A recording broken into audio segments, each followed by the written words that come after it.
posted. It's like people just like I just go on it for the memes now. Yeah, Literally. it's mainly just like too much posting their sponsors. like everyone's just trying to promote their ad. Yeah, and it's just like Including so us. boring now. I know, including us, but we're trying to promote it as well. Yeah, so like it's not funny. It's all promotions. Everything's all like follow me. And then I waste and then I just use it for memes now. That's exactly what it is. It's all a memes channel. All Twitter, the memes. but even low key, Twitter has better memes. It does, and has funnier threads. Half of Instagram half of Instagram is a like a shot from Twitter. Yeah. Instagram is just good at like capturing it like in a central spot because people Twitter, like I feel photos, like as soon as you see it on Twitter once, you'll never find it again. That's true. And people comment on it. Like I like that you can see the comments because Instagram now it's all about the comments. Half the time I click if I see a meme, I click the comments, see people's comments. Yeah. So Instagram is like low key falling off. I think so. Falling off. Twitter, but people are like photos or visual. That's why it will stay around. Pictures are quicker than versus Twitter, right? Where you have to. But I feel like I don't know, man. I feel like Trump brought Twitter back. Oh wow, cleared that. I feel like Trump made Twitter popular again. You know what I'm saying? I don't think he made it popular. I think he made it popular again because Twitter was kind of dying. Like people were saying, "Yo, I think Twitter's done. Like Twitter's so 2008." You know 2008. I'm 2008. So 2008. Isn't that Fergie from late? Boom, boom, boom. Are we ready to record? Boom, boom. Better get that.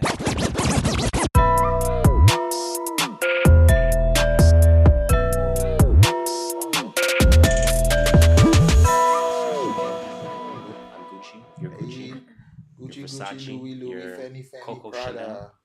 Your all these bitches wanting something. I don't holla. Name whatever other brand you can think of off the top of your head. Gucci, Fendi, Versace, Balenciaga, and Fenty. But anyways, man, let's get this shit started. You already know what it is. Mic check. Mic check. Mic check. Mic check. 1 2 1 2. You already know what it is, guys. Welcome to another episode of the True North Views podcast. It's your go-to podcast to start your week. It's your favorite podcast. It's your favorite podcaster's favorite podcast. Toronto's official, unofficial podcast. We are the kings of dope criticism. Tell them again. The Pharaohs of Prolific Opinion. Straight up. The Emperors of Elevated Thoughts. It's your boy Harris here. I go by the name JustShola. And as usual, we're giving you our views from the perspective of a couple of first-generation Canadians on what's really buzzing, what people are talking about, and most importantly, what people are not talking enough about. What episode are we on? I don't even remember. 17? 17. Something like that. Something like that. We out here. Ooh, in the building. We got in the building. Special guest. Special guest? Yeah, it's always special. As long as you're with us, you're special. That's true. That's true. We got a friend. Not even a friend of the show. We're not going to do that to her. We got a friend here. She's a friend of we got a genuine friend of ours. Friend. We're feeling good. She got the slurping emoticon out. Remember you were doing that shit last week? The slurping sounds. Remember the ad libs that you were doing? The slurping ad libs. Oh yeah, I was like, did you just slurp? So we pulled out the slurping real shit. We got a good friend with us today. How do you want to introduce yourself? Do you have a Twitter name? Do you have an Instagram name? Do you want to go by your government name? How do you want to do this? I don't know. I was just calling Lisa. Let's do it then. Let's do government. We got our friend Lisa with us today, guys. Like I said, a friend, not even just a friend of the show, just a friend in general. Kicking with us today. Because we want to get a female voice on the podcast this week. Because we feel like we're not going to talk about bringing up some shit that we wouldn't normally think to talk about. We just want to introduce maybe a different perspective for the listeners, and let's see how this shit plays out, man. Let's see how much fun we can have with this. We are recording while track and field Diamond League is going on. So if you hear a little, it's 100 meters, and Johan Blake is about to race, and Prescott is. Oh my god! Johan Blake's and Christian Coleman are about. Oh my god! Johan Blake's I don't see him winning this. Fuck! I actually want to just stop recording the podcast real quick to start watching this. So we're gonna do some podcast tricks. We're gonna edit out the parts that are not needed, and I'm gonna enjoy this race. BRB. Right, podcast tricks are over. Plug the socials. We're back. You already know what it is. We enjoyed that 100-meter race. And yeah, I got to plug the socials because we keep forgetting to do so. So as usual, guys, you can follow us on Twitter, on Instagram, at True North Views, all one word, TrueNorthViews.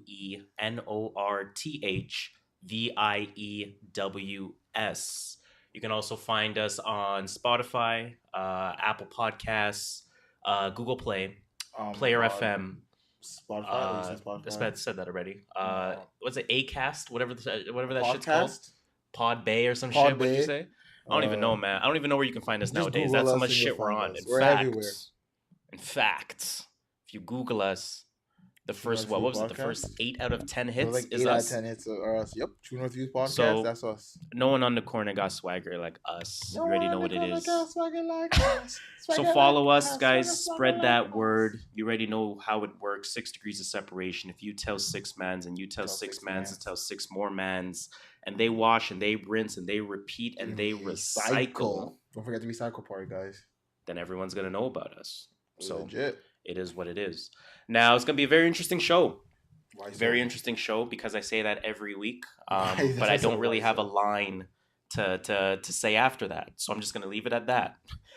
Let's start with some unofficial friends. Unofficial friends. Now, this is your people's. Yes. Talk to me. Duke basketball, men's basketball team. They were in Toronto. Still are. No, I think they're off to Montreal now. They just left. Right. Okay. UT. Went to the game on the 15th, August 15th, against Ryerson University. Shout out to Rye High alum. Let's get it. Oh, Lisa, aren't you an alum too? Yeah, I am. Okay. Shout out to the Rye High alum. It was a good game. RJ Barrett, Zion Williamson, Cam Reddish, and Trey Jones didn't play, but why didn't Cam? Is he injured? People said they were injured, but I think they're just not trying to. Just didn't care. Yeah. Like, imagine they played. Maybe saving them for the Montreal game. They blew them out by 20, and imagine if those 2 other guys played, and one of them is supposed to be just as good as Zion Williamson. Although no one's giving Cam Reddish love. He gets 0 love. He's getting no love. Just because he's not like in the limelight. He's not he's not number 1, and he's not Zion Williamson. It is what it is. But he's good too. RJ Barrett had the green light the whole game. Now was taking shots. As you're saying all of this, I think it's important to remind the viewers what exactly an unofficial friend is. So it's whenever you have interactions with us via Twitter, via Instagram, via DM, email, text, whatever, you become an unofficial friend. Also, if we go to see you, you're an unofficial friend. You're an unofficial friend. If we are in the same vicinity, you are possibly to any perspective, whether it's electronically or in person, you are an unofficial friend. You are an unofficial friend. So we're welcoming a lot of motherfuckers to the Unofficial Friends Club. Yeah, like how many people on that team? Plus the assistant staff, plus the coach. Was Coach K there? Oh yeah, he was there. So Coach K is an unofficial friend too. Mm-hmm. All these Zion Williamson, Zion Williamson, RJ unofficial Barrett, friend, RJ unofficial Trey friend. Jones, Cam Reddish. You Ryerson don't have no players. I don't know. They have 172 guy. Shout out to Ryerson. They have one Somalian guy. That was quite crazy. Shout out to the Academy Athletic Center. They had the program. And it said like the point guard was 5'11", and we look at him, this guy's like 5'9". They're boosting. Oh, they're boosting they're boosting his height. So did they look like? Because Canadian basketball is in a very interesting landscape right now because it's like the under 18 teams and the youth teams are performing very well. Yeah, because now they have people. Now they have the same they have water the infrastructure. We have the same water that's in the States now. Exactly. Finally, but what I'm gonna say is, did you notice a significant size difference? Oh, yes. So, by the way, the Ryerson team is like 21, 22-year-olds. Yeah, so it's seniors. Older guys, they're seniors, juniors, maybe grad students. Duke was all freshmen in like first couple of years, but their arms were bigger, their chest was bigger. It's scary. But like their bodies just looked so much bigger for 18, 19-year-olds. And then you see them against Ryerson, and it's like, is it live against 2K? That's how it looked. No, don't do that. But 2K body types are different from live body types. Okay, I get live body types are like a little bit skinnier. They're a little bit more athletic, while the 2K is a little bit blockier. And Zion Williamson is one freak athlete. So he's listed 6'7", 285. I think that's bullshit. I think he's lighter than 285. What do you think he is? Like 260, 250. 285 is LeBron. No. LeBron has always been listed at 250. Oh, LeBron got listed like 280 recently. No. 260 is the highest he's ever been listed, if I'm not mistaken. I mean, obviously, it depends on where you go. He's not 285 though. Like when you see this guy, he's not 285. Like they're boosting him to like I make don't him know, seem man. more Zion athletic. could be a beast, man. But he grabbed his rebound over a 7'2" defender. His eyes literally went higher than the defender. His arms went higher than the defender. That's fucked up. He had a nasty putback dunk. He threw an alley-oop to RJ Barrett that they couldn't connect on, but it would have been sick. I wonder what happens to Zion when the athleticism is lost. Well, that's why he needs to get a jump shot. Can his game adapt? He's been working on his jump shot a lot. He went 3 for 4 from 3-point range that game. So what's his position then? Honestly, no one knows how Duke's gonna play like this. Well, but I'm saying, okay, forget. Let's think beyond Duke. Let's think Zion Williamson. Sorry, Zion. I don't know why I say Zion. When it's like road to Zion. But anyways, what do you think his position will be in the NBA? Small forward. You don't think he'll play like a Zach Randolph type of? No, because of his height. He's gonna get bullied if he plays power forward. He's 6'7". But he's 6'7". Power forwards are like 6'9", 6'10". Yeah, but you're not gonna get bullied at 6'7", 6'8". But like look at the Morris brothers. How tall are they? They're like a 6'8" type of thing.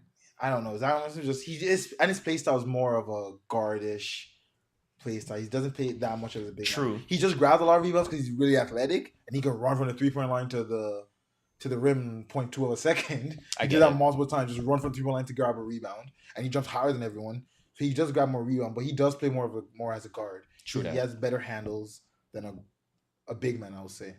Okay, well, I get it. So shout out party. to Duke basketball. You've made it to the unofficial friends list. All-white party. It's an all-white party that's gonna happen. If they're over 18, they can. If they're over 19, they can drink. If the they're date not, to be we'll get juice determined. boxes for them. Legality in terms of drinking ages is 19 here in Canada. So you know what? Most of the players, you can sip on the wine. Yeah. You can sip on the Merlot. Oh, they can actually. The champagne. The Ciroc. We out here, Duke. Welcome to the unofficial friends list. But let's get off the sports shit. Let's move on to that music potpourri. It's a self-proclaimed. It's all music potpourri. Self-proclaimed favorite topic of the podcast. Music potpourri, man.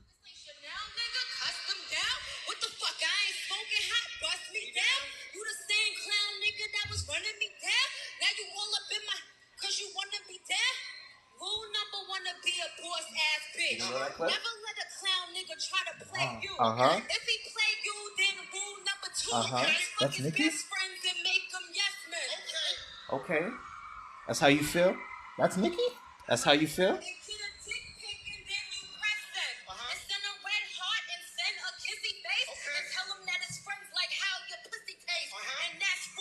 Okay, Nicki.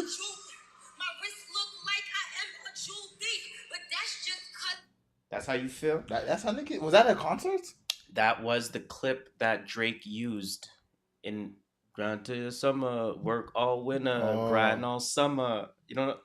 Rule number 1 to be a... You don't know? Like, you don't know? Like, do I have to pull this up live? I have to right now. On fucking Spotify right now? I'm pulling a blank right now. I can't believe this guy's pulling a fucking blank on this one because... He's a Drake stan too. I thought about that intro. Oh my gosh. You know, it sounds familiar. I just can't remember. I thought about that intro very hard because Nicki is definitely in her feelings. Oh yeah, she's been in her bag. Jesus Christ. Fuck, remember we said the Drake shit don't show none of the features? What's that song called again? What Drake? The album? Oh. That's how you feel in my feelings, no? No, that's the fucking Shiggy Challenge. Challenge. That's a Shiggy Challenge. Jaded? You know the song? You did not listen to the B-side. No, not down, like not heavy. You did not listen to the A-side for like a good week. You don't know this? Still? It sounds familiar, but like I never again I didn't bump the B side. Like, I still bump the A side way more. Ready? Never another clown nigga try to play you. Okay.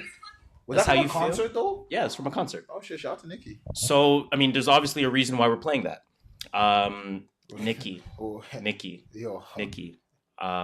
Where the fuck do we even start? Now, keep in mind, every podcast talked about this last week. Pretty much. So we don't want to give the viewers too much Nicki. But where the fuck do we begin with all this shit, man? Where do you want to start with this Nicki shit? First of all, let's give them because we didn't have time to take in the album last week. Yes, very Let's do important. a quick rundown of. Very important. I told you I gave it one listen by that time. Yes, I still think it was a pretty good album. Mm-hmm. Did you notice the track listing changed? Not really. I didn't really take in the track. I didn't really take in Nicki's track listing. Maybe I was tripping out. Did people say that she added Fifi, but then it's gone again?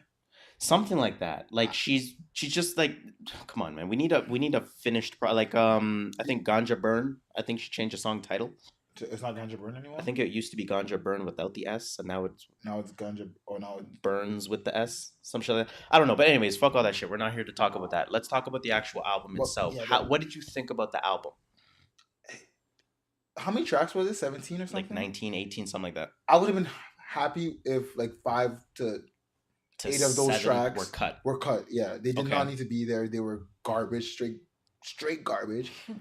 But then, do you recall which ones? The singles?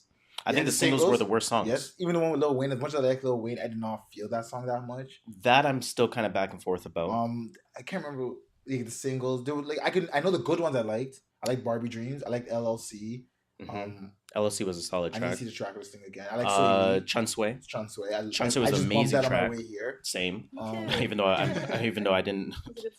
What else was there? Chun Li, of course, was nice. I'm looking at the track listing right now as we speak. The Future track, were you feeling that? It was okay. It got the job done. What do you think about the Foxy track? Because people are saying they didn't want Foxy Brown to sound like that. Like they didn't want her to be pulling out the reggae. Yeah, that was one of those tracks that if it was not there, I would have missed it. If it's there, it's a decent addition. What do you think about Ganja Burns? Let's talk about that because it started off the album nice. It gave me a good when I heard that song first, I was like, okay, I'm ready to listen to this Nicki album. Did you say that to yourself right away? Or because I'll tell you what I told myself. When I was listening to Ganja Burns, when the beat dropped or when the beat came in at first, I was like, come on now.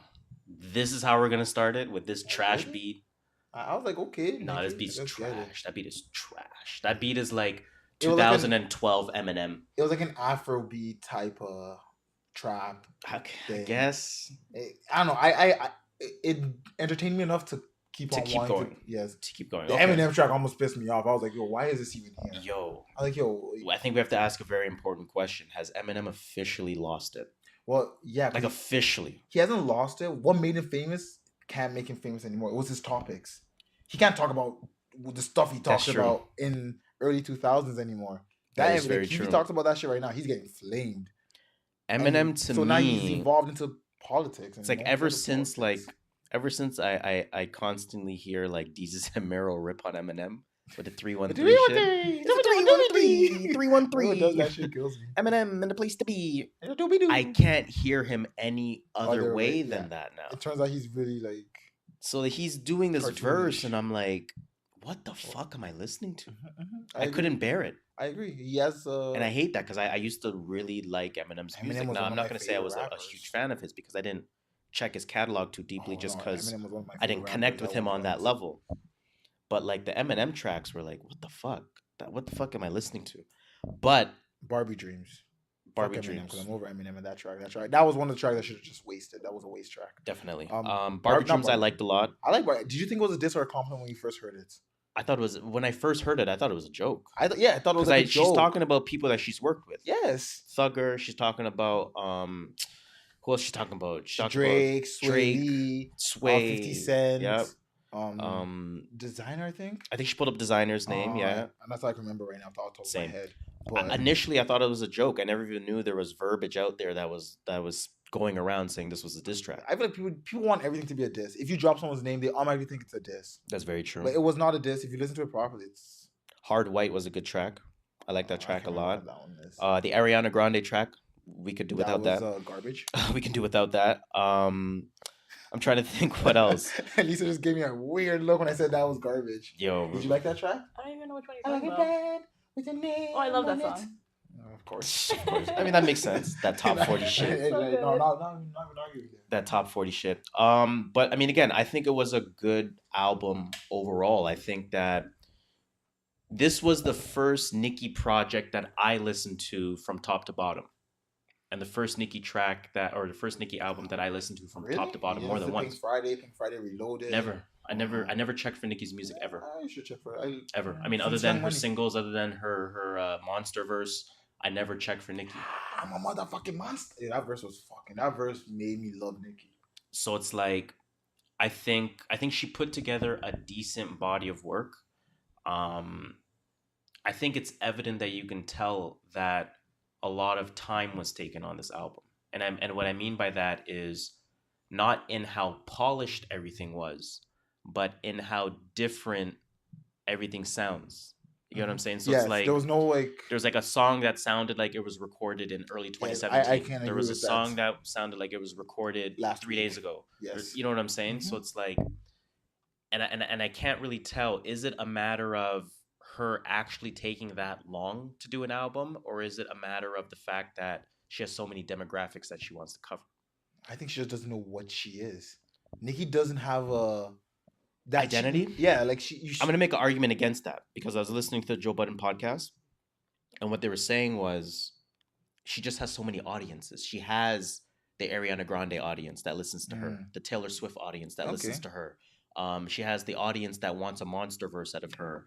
She has the audience that wants the super. Maybe we talked about this last a few episodes ago. We said she has weight. I think we talked about this before. Like this is like way like episode 4 or 5. No, I feel like we talked about it recent. We've been hating on Nicki, low key. I don't. Not hating. We've been critical. Here we go. We've been critical. Because we expect a lot from her. Very true. She's not just an okay rapper. Okay, so she's supposed to be one of the better rappers. Let me ask you this. So we say we have high expectations of Nicki Minaj.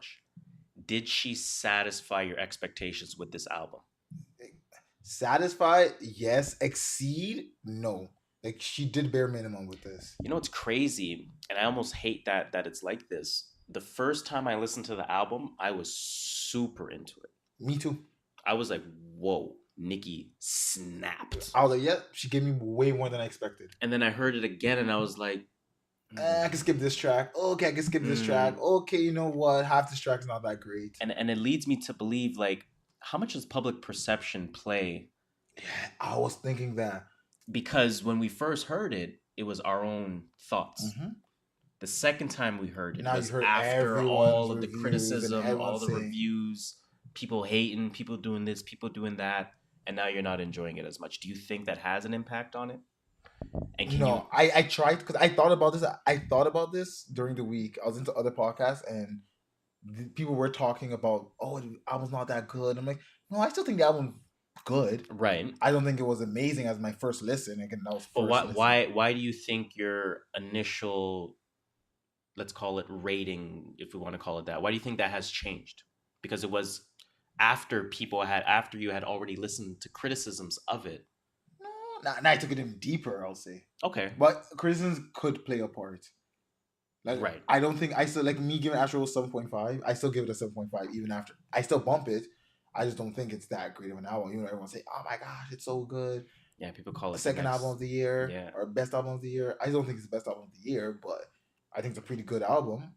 Let's also talk about her numbers. Right now, by the time this episode comes out, her numbers will be finalized. However, it's more than likely that she's going to be selling about 150K first week. That's a disappointment. Academics, obviously, being academics and throwing these sneak disses.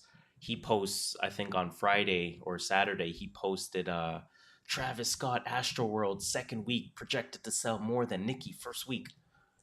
Unnecessary comment, but why? I don't know. Why do sales matter in terms of judging an artist? Because I have sort of a wild hot take that I think makes a lot of sense. I was actually going to ask you that question today too. So why are sales so important? So put it this way: how much did Jay-Z and Beyonce sell? Do you recall? First week, it was about 150K. Okay. About 200K, if that, right? Or maybe like 220. We'll say 200. But obviously, people had said, "Oh, it was a short week. It wasn't on Spotify right away. It wasn't on Apple Music right away. So it's actually much higher." But nonetheless, the number on paper is something like 200K. Yeah. Whereas somebody like Travis Scott does 550. Somebody like Post does 450. Somebody like even Cole. Cole is kind of an anomaly. Like right? But Cole did 400 essentially. Drake obviously doesn't make sense, so I'm not even gonna. Drake, I'm not even include Drake in numbers. I'm not including Drake in this conversation. But agree or disagree? Disagree. When an artist has an established body of work, their sales will never be impressive. And what I mean by that, and again, don't think about Drake. That's actually what I was thinking. Don't think about Drake, because I see the face you're making. I was like, oh, Drake has a good body. For the viewers that can't see what Shola just did, he just gave me that, like, come on now, nigga, please. So think about artists like Nicki Minaj. She's already proven. She has the Monsterverse. She has the Pink Friday. She has the Pink Print, whatever the fuck else she got. Pink. Yeah. Why is Queen ever going to do 500K first week when Nicki is already a proven Hall of Famer? And what I mean by, okay, put it this way. But won't Travis Scott, I think Travis Scott's next album will do plus 400. But will Travis Scott 3 albums from now do 500? Oh, no, because you lose a lot of your fan base over years. I don't think it's that you lose fan base. I just think you lose the initial excitement of buying your album. That's true, I guess. Because now we've heard you 3-4 times. Right? When Wiz drops a project, you know what to expect from Wiz. Yes. If Rick Ross drops a project and it does 90K first week, are you going to say the album's trash? Nah.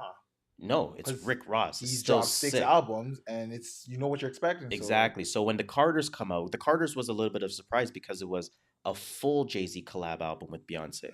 And it still didn't push sales. Yeah, because you know Jay-Z's body of work. You know Beyonce's body of work. Yeah. You've been through Lemonade already, and you've been through 444 already. So it's like, what do I need Everything Is Love for? It's pretty good, actually, when you put it that way. That's my point. It's not bad. So when I think about Nicki's numbers at 150, everyone's calling it a flop. No. I don't think it's a flop. Her third or fourth album? It's a fourth album, I think. Yes, it's not a flop. Even forget the number of albums that she has. She's been on top of the game for 10 years. Yeah, right. You know what I'm like? I'm talking female game. At okay, the very there least. We go. She's been on top of the hip hop game, at least from the female capacity, for 10 years. Cardi B didn't overtake her for like a quick year there? No.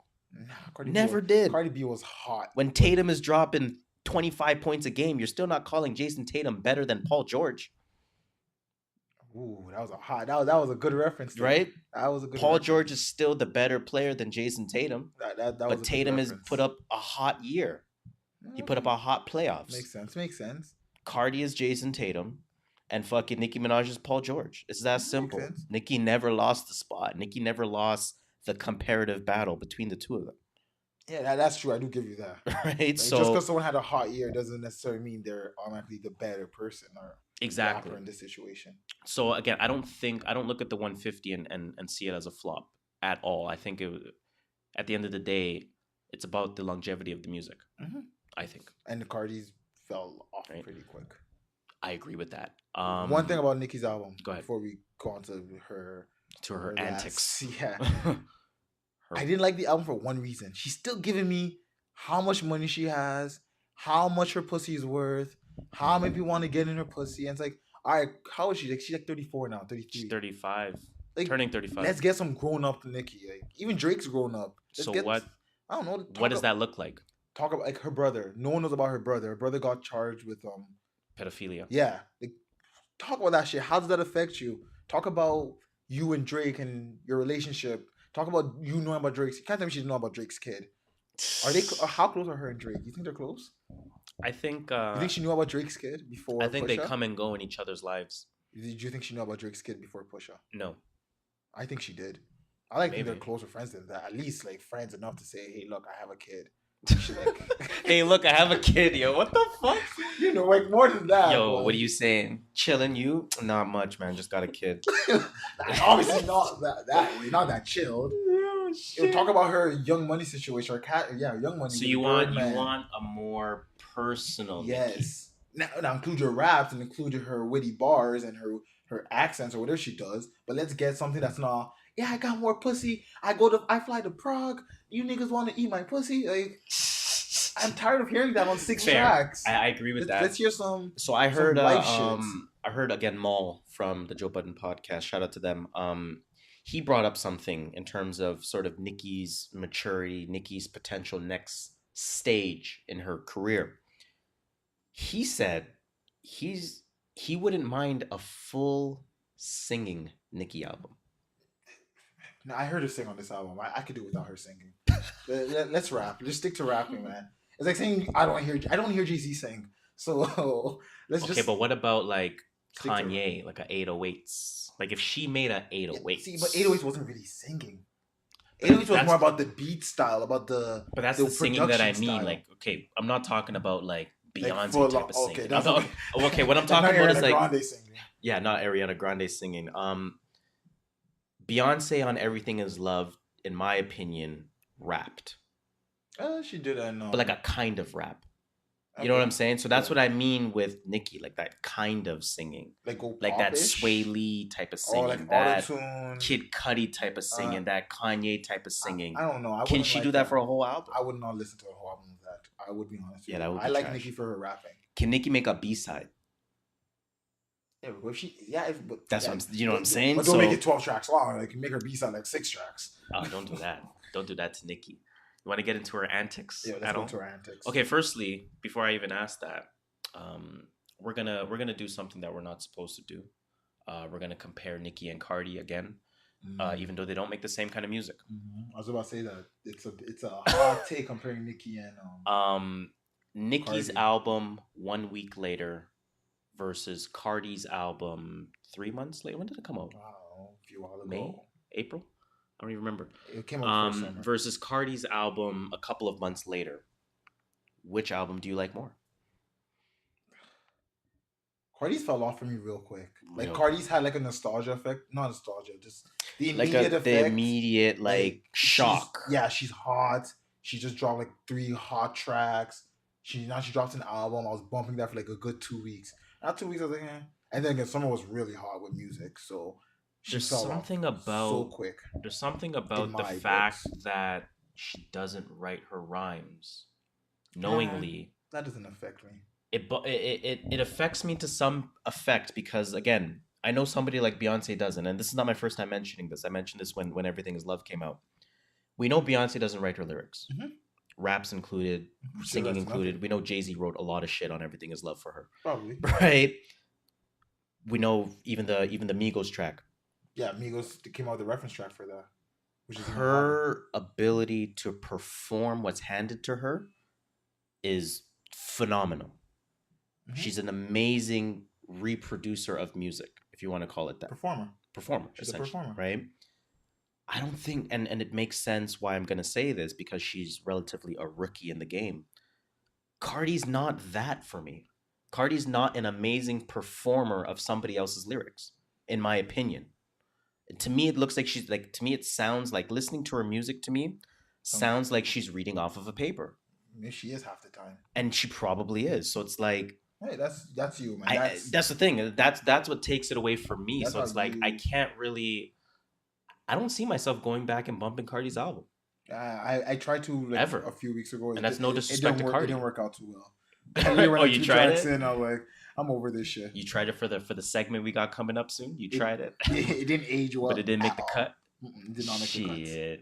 Shit. So you want to talk about, how far do you want to go with this Nicki antics? I only want to talk about 2 things on Nicki's Okay, antics. let's hear it. I want to ask you questions on that. Where do you want to go? First one is the DJ Clue Nicki one, which was the DJ Clue, DJ Self, DJ Envy. Who else was involved? Whoever pretty much said her album DJ Funk Flex. She's going after every DJ. Whichever pretty much DJ said her album was shit. Or it gave some kind of criticism. Yeah, she pretty much went at them. Okay, so according to her, DJ Clue asked for a drop. No, DJ Clue asked Nicki to do a drop for DJ Self. Oh, there we go. Yeah, let's get this timeline right.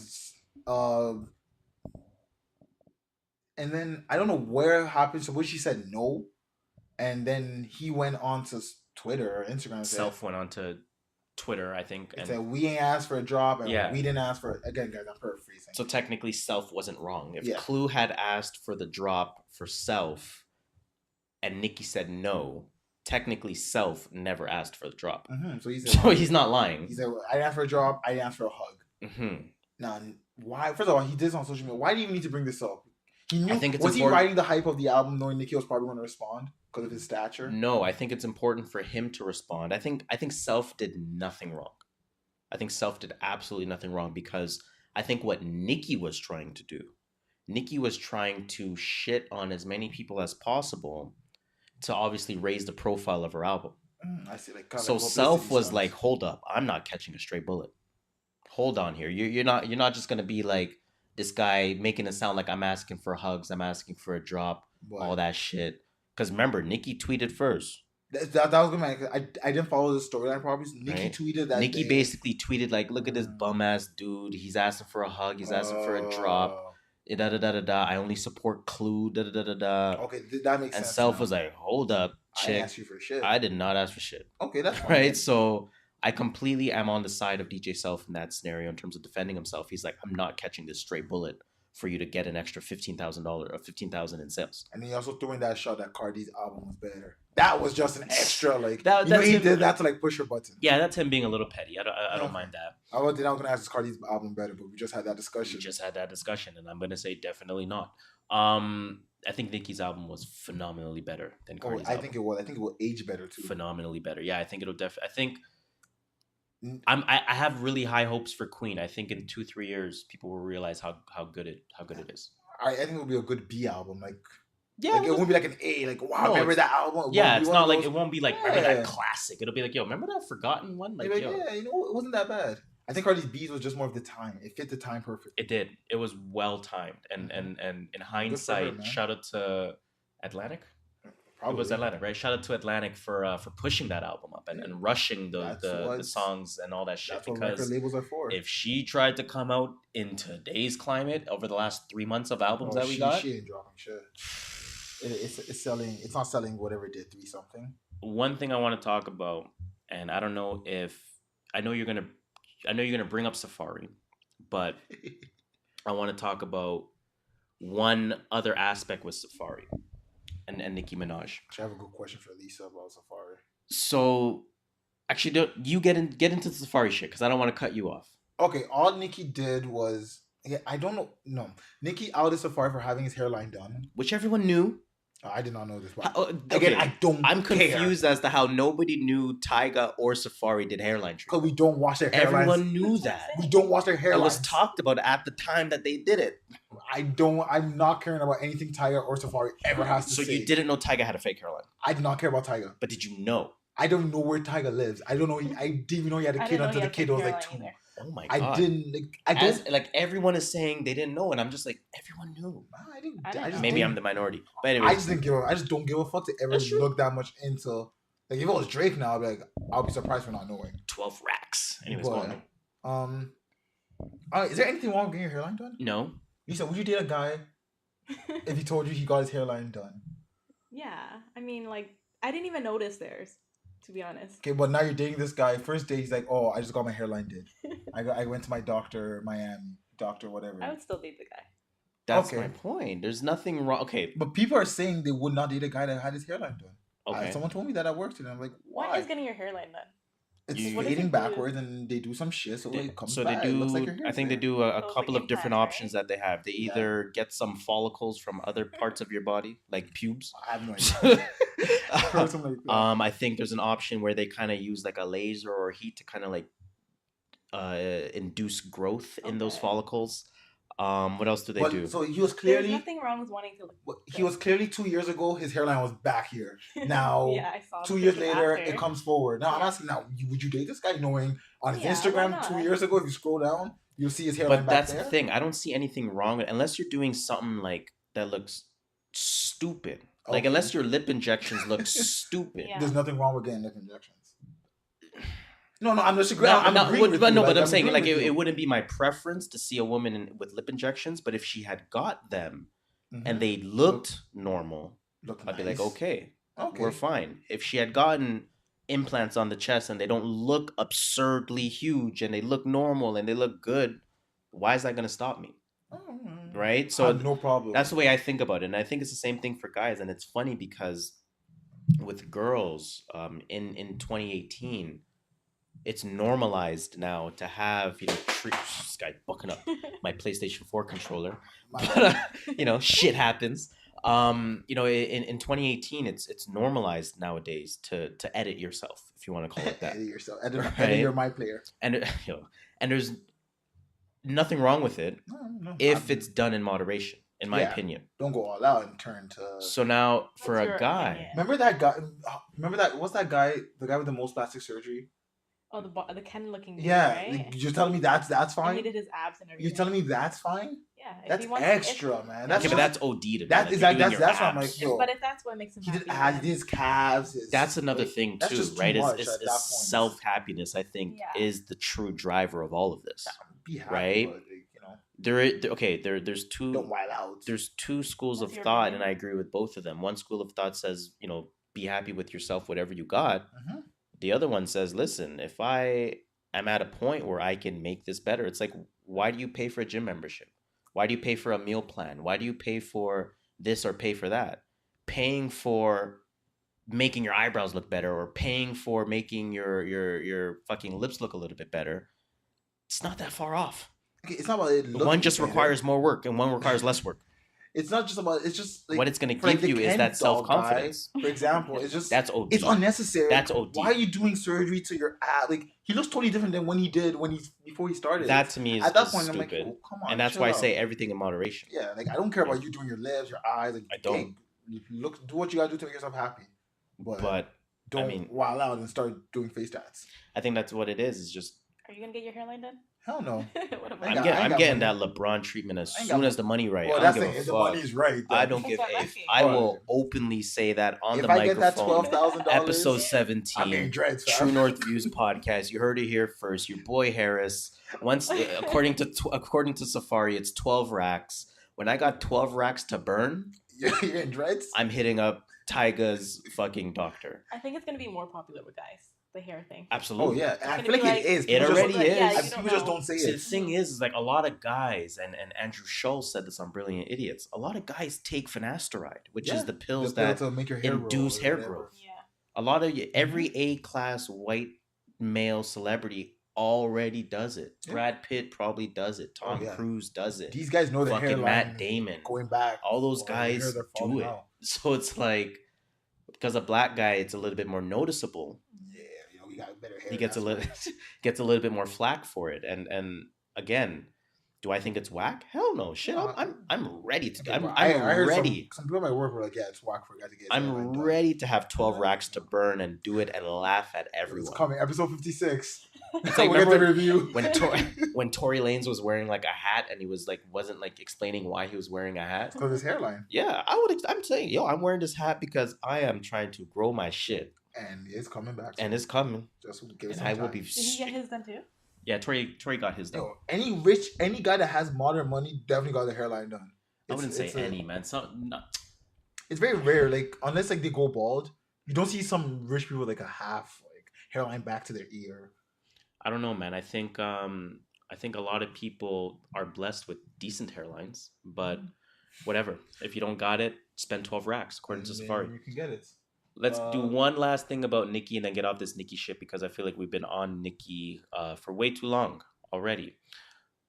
Are her fans the worst fan base on the planet? The Barbs. The Barbs. They are one of the worst. Who's worse, the Barbs or the Beehive? No, the Beehive is fine. No, the Beehive will No. come at your Yeah, neck. but that's if you come I at dare you to come at Beyonce. say like actually, you know what? No, the Beehive is significantly.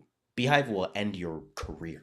Yeah, but like they have a rhyme and there's a rhyme and reason for it. Like you can easily say I didn't like Beyonce's album and they'll be like, all right, that's fine. If you go to a Nicki I don't know about that. super fan or But I like get a what you Barb mean. and you say I don't like Nicki's album, they are coming at you they're coming at your mom, your That is dad, your nephew, your That is son, your very unborn child. They're coming at you. The Barbs, Beehive would be like, all right, whatever, we accept that. If you go at Beyonce, I think Beyonce's ugly. You know what then it they'll is? kill you. I think the difference in fan bases is that the Beehive knows the status of their star. So They know Beyonce's on top. that's And true. they know there's no debate. There's no need to defend. We don't need to defend Beyonce because there's no threat to Beyonce's position. Mm-hmm. Nicki, on the other hand, the Barbs are a little bit more uptight. Because they're scared that maybe she's not. Maybe she's not. Maybe I don't even think it's that they're scared. I think they have a false perception. I don't think they idolize their star as much as they need to. And what I mean by that, again, comparing it to Beyonce, the Beehive idolizes Beyonce to a point where nothing you say will change my mind about Beyonce being the best. Okay. Whereas the Barbs, the Barbie fan base, whatever they're called, you tell them Cardi's better, somewhere in the back of their mind, they might be thinking, yo, what if they're telling the truth? We're not confident enough in our star to not feel away. And we're going to attack you as a result of it. And what you just said reminded me of Joe Budden podcast. Was either Rory or Maul? Maury. I was kind of mixed because I was going to say Rory or Maul. And so it's Maury. That's fucking funny as shit. Said Nicki doesn't carry herself as a star with her social media antics. Do you think that's the reason why? Because I the think person they look up to, with quote unquote, isn't confident in themselves. Isn't even acting like saying, yeah, that's your opinion. It's cool. Like, you may not like my album. That's fine. You know, at least 150 people liked it. For real. 50,000 people. So is that also... Does that also contribute to her absolutely? Because I think anything is usually a trickle down effect, right? Yeah. So, not to say any person is above any other person, but let's sort of just paint the picture here. If you want to look at the fans as a subordinate of the employees of the employer, which is the star.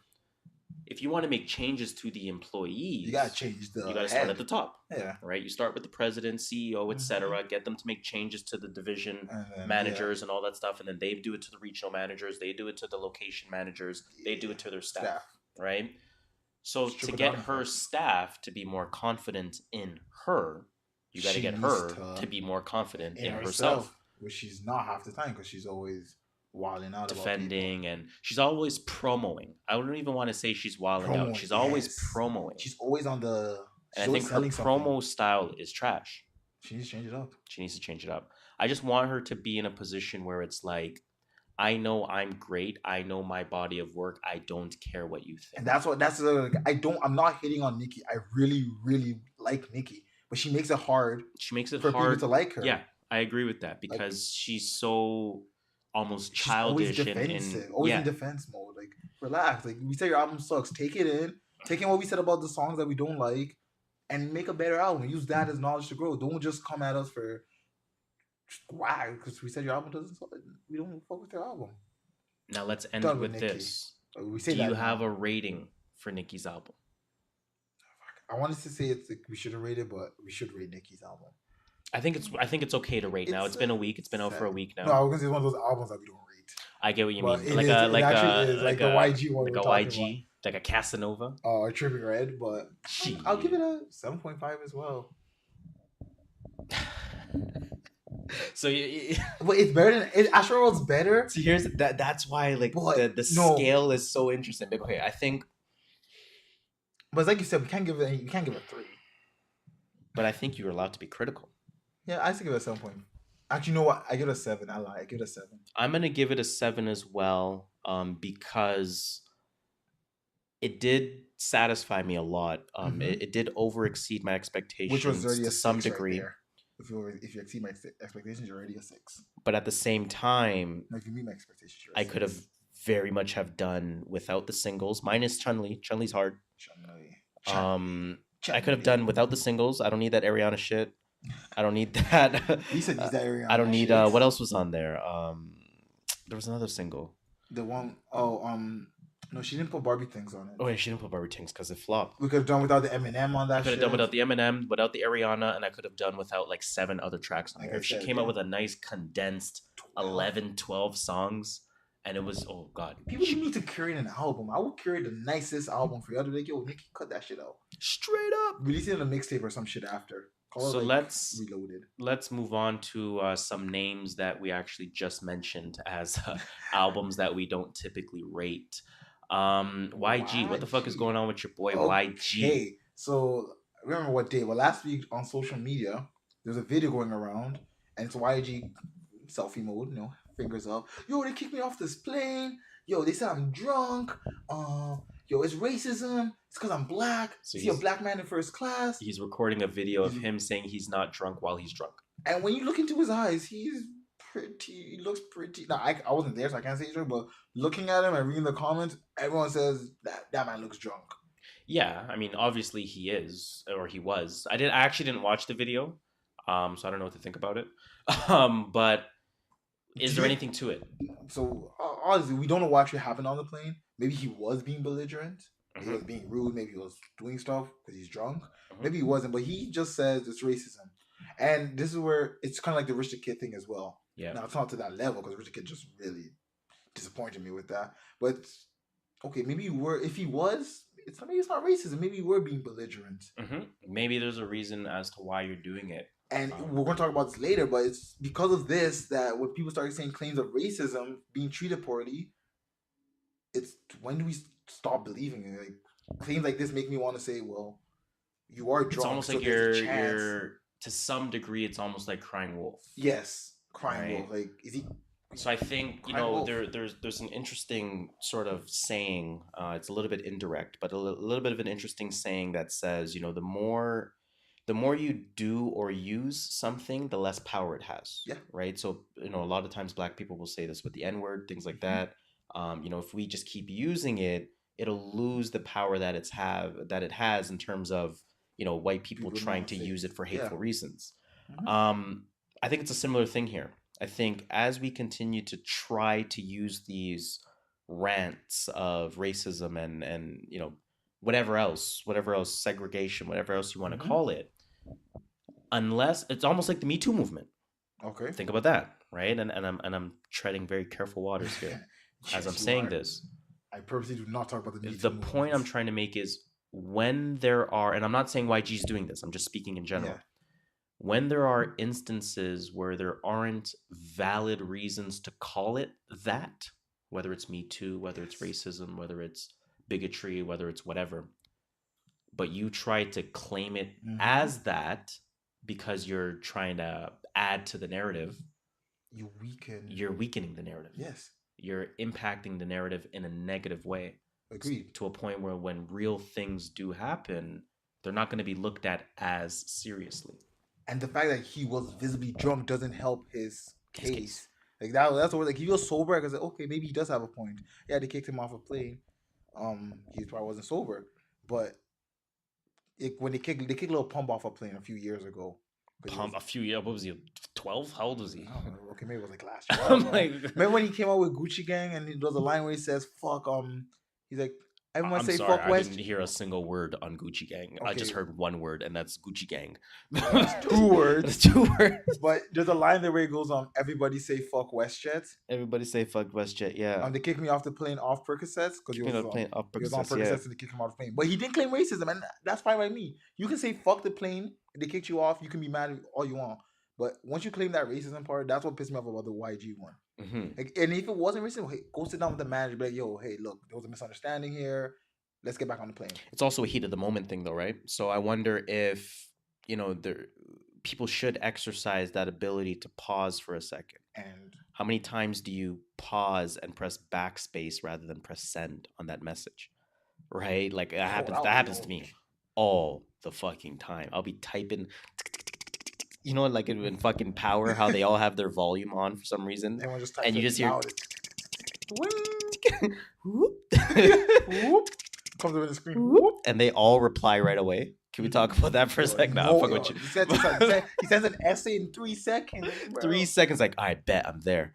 I'm like, how you type that quick? Yo, nobody's light skin on that show. Nobody catches a little delay in the response time. Nobody does. Fuck. Shit. Ignore your response immediately. But I don't even remember where I was going with that. I don't know, but I just felt like this was just not a false claim, but an unnecessary. Like, you could have done without doing this thing, and he's probably drunk, so he did this. Was he first class? Do you know, or was it economy? I hope he's first. I hope it's first class. So I guess then the question becomes what level of stardom is required to fly private? Not clearly more than YG's level. I think flying private is stupid. Who was it that said it? It was like one of those like Christy Teigen type of celebrities. I thought it was like Jerry V or some shit. That had said like Why the fuck would I fly private? That shit's like a couple hundred racks or a couple racks or something like that. Well, it depends. Like someone like her, I'm just this is an assumption. She probably doesn't have to fly from city to city performing. But yeah, I wouldn't do it private for Christ's sake. You know how much fucking money that So you costs? tell me Drake should be flying first class? Drake is a different story. Okay, Chrissy Teigen is a different story. Like, But there's only like 5 Drakes that should be doing the PJ in the music business. Okay, I agree with Right? that. I don't Like- think everyone should be doing. Like who's a solid A name? Like Logic. Logic shouldn't be doing Oh, definitely private. not. Oh, And hell he signed a $30 million deal with Def Jam. yeah, he's not. You know what I private, mean? though. He has money. He's not private though. So it's like, Do you know he's mixed? oh no, did you know he's mixed? I didn't know. I didn't know. I barely just found out. Have you ever heard him talk about race before? Yo, did you watch his new video? Which one? I'm gonna mention that because I watched that yesterday, I think. They talk about him being mixed. You know what he did? Yo. Yo, what is? Fuck, I forgot the music video. He came out with like a 7-minute music For video. what song? I don't know, man. I haven't caught up with Logic in a minute, yo. He I dropped, feel like a mixtape recently. I don't remember what it was called. I hate to admit it, but Logic is like He fell off. he's getting to that point where it's like He's too he's too labeled now. No, he's too not storytelling. You know, oh fuck. Label, I think it's called One Day featuring Ryan Tedder. Oh, Ryan Tedder. It came out a day ago. Shit. It came out 3 days ago. Podcast tricks. It came out like 3 days ago. Shit. But it's a solid music video. Preachy. There we go. Sorry, he's too Preachy, preachy. yes. That's what I'm saying. He's always like trying to preach a narrative. Like, shut up and just give me a good damn song. But yo, check that video when you have the I'll check chance. it out. It's Right called now, Ryan. One Day by Logic. Of I course. saw the music on my new music. Yeah. On Okay, Spotify, yeah, on yeah, new yeah, releases yeah. On Spotify, I saw that. So it's a 7-minute music video. Basically, what it's about is about taking the kids from the parents, separating them from the kids, leaving them and to sleep in cages, things like that. It visualizes that. So I watched that the other night after I had finished my God's Green Grass session.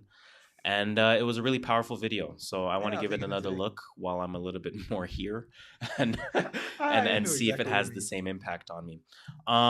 Moving on here, man. You said something about Casanova. I don't follow Casanova. You've always talked about Casanova. You said Casanova. If who you you said? like Tekashi's hype music, You said I would like Casanova. I still never took it in. I did take in Casanova is Denzel Curry, and we'll come back to that later. We'll I get to finally did. And you know what? I'm so late. you're sold finally. Yeah. Let's talk about This Casanova, Casanova. though. Casanova, first of all, makes better hype music than Tekashi. You heard it here first. Jeez, hot take. Hyper hype music than Wait, Tekashi. you listen to Casanova? Um, No, I just want to see if she'll say yes. So Casanova had a couple of recent issues with the law. Now I didn't look too deeply into this, but I did look into some of it. Okay. Right. So first, there was a big story floating around on Twitter Tweet. that basically said that a woman had claimed that Casanova and his entourage had beat her up. Damn. Why? Right. She posted video. I think she was like, I don't know if it was like an IG live type of thing, but there was photos surfacing of her with like bloodied face, that kind of thing. Oh fuck. Right. So the story allegedly is that Casanova, another man, and another woman attacked a 23-year-old woman. That's the woman that obviously had presented the pictures, who had taken cell phone videos of them, according to the police. The trio, so again, Casanova, the man, and the woman, allegedly attempted to take that woman's phone to try to delete the video, at which time Casanova took her phone while a second man choked her by putting her head between his arms. Police said that the woman was left unconscious and was thrown onto the floor. Oh, damn. Casanova and his female accomplice then allegedly punched the victim in the face, causing lacerations to her chin, a swollen lip, and her mouth to bleed. What's Casanova's real name? Something Senior, like Okay. Robert Senior or something like It that. makes sense now. Sorry. Go on. I guess the question becomes, if this is true, can we write off an artist for something like this? Now, I'm not saying Casanova is Yes. an A-class name to even listen to, but if this is true, is Casanova written off? In my books, I've never taken him in, so yes, he is officially. He will be officially not taking in your music, not giving you a dime of my money, which is aka my time. No, what about Chris Brown? Yeah, but like Chris Brown, like felt apologetic. Like, he I apologized. get what you mean. He's gone through his sorrows, and like, he's gone. We've seen it. He's not like he's saying, "Yeah, I did that shit. So what?" Yeah, He's like, I did that shit. I've learned. I've grown. I'm a different person than I was. How many years ago that was? Now, my gut tells me that it's not true. I don't think Casanova. Maybe Casanova had people that did it, but I don't think Casanova would have personally. I think Casanova has had too many issues with the law to let beating up a fan over a video. It will surprise be the you thing that takes how him. dumb some of these people are. Okay, fair enough. So I don't know Casanova, so let me pose this question out here, and this applies to you as well, Lisa. Dun, dun, dun. If you are in a spot where you're in a public place, you're a higher profile person, and people start taking music videos. People start taking videos of you. What do you do? And I'm talking day over day over day over day.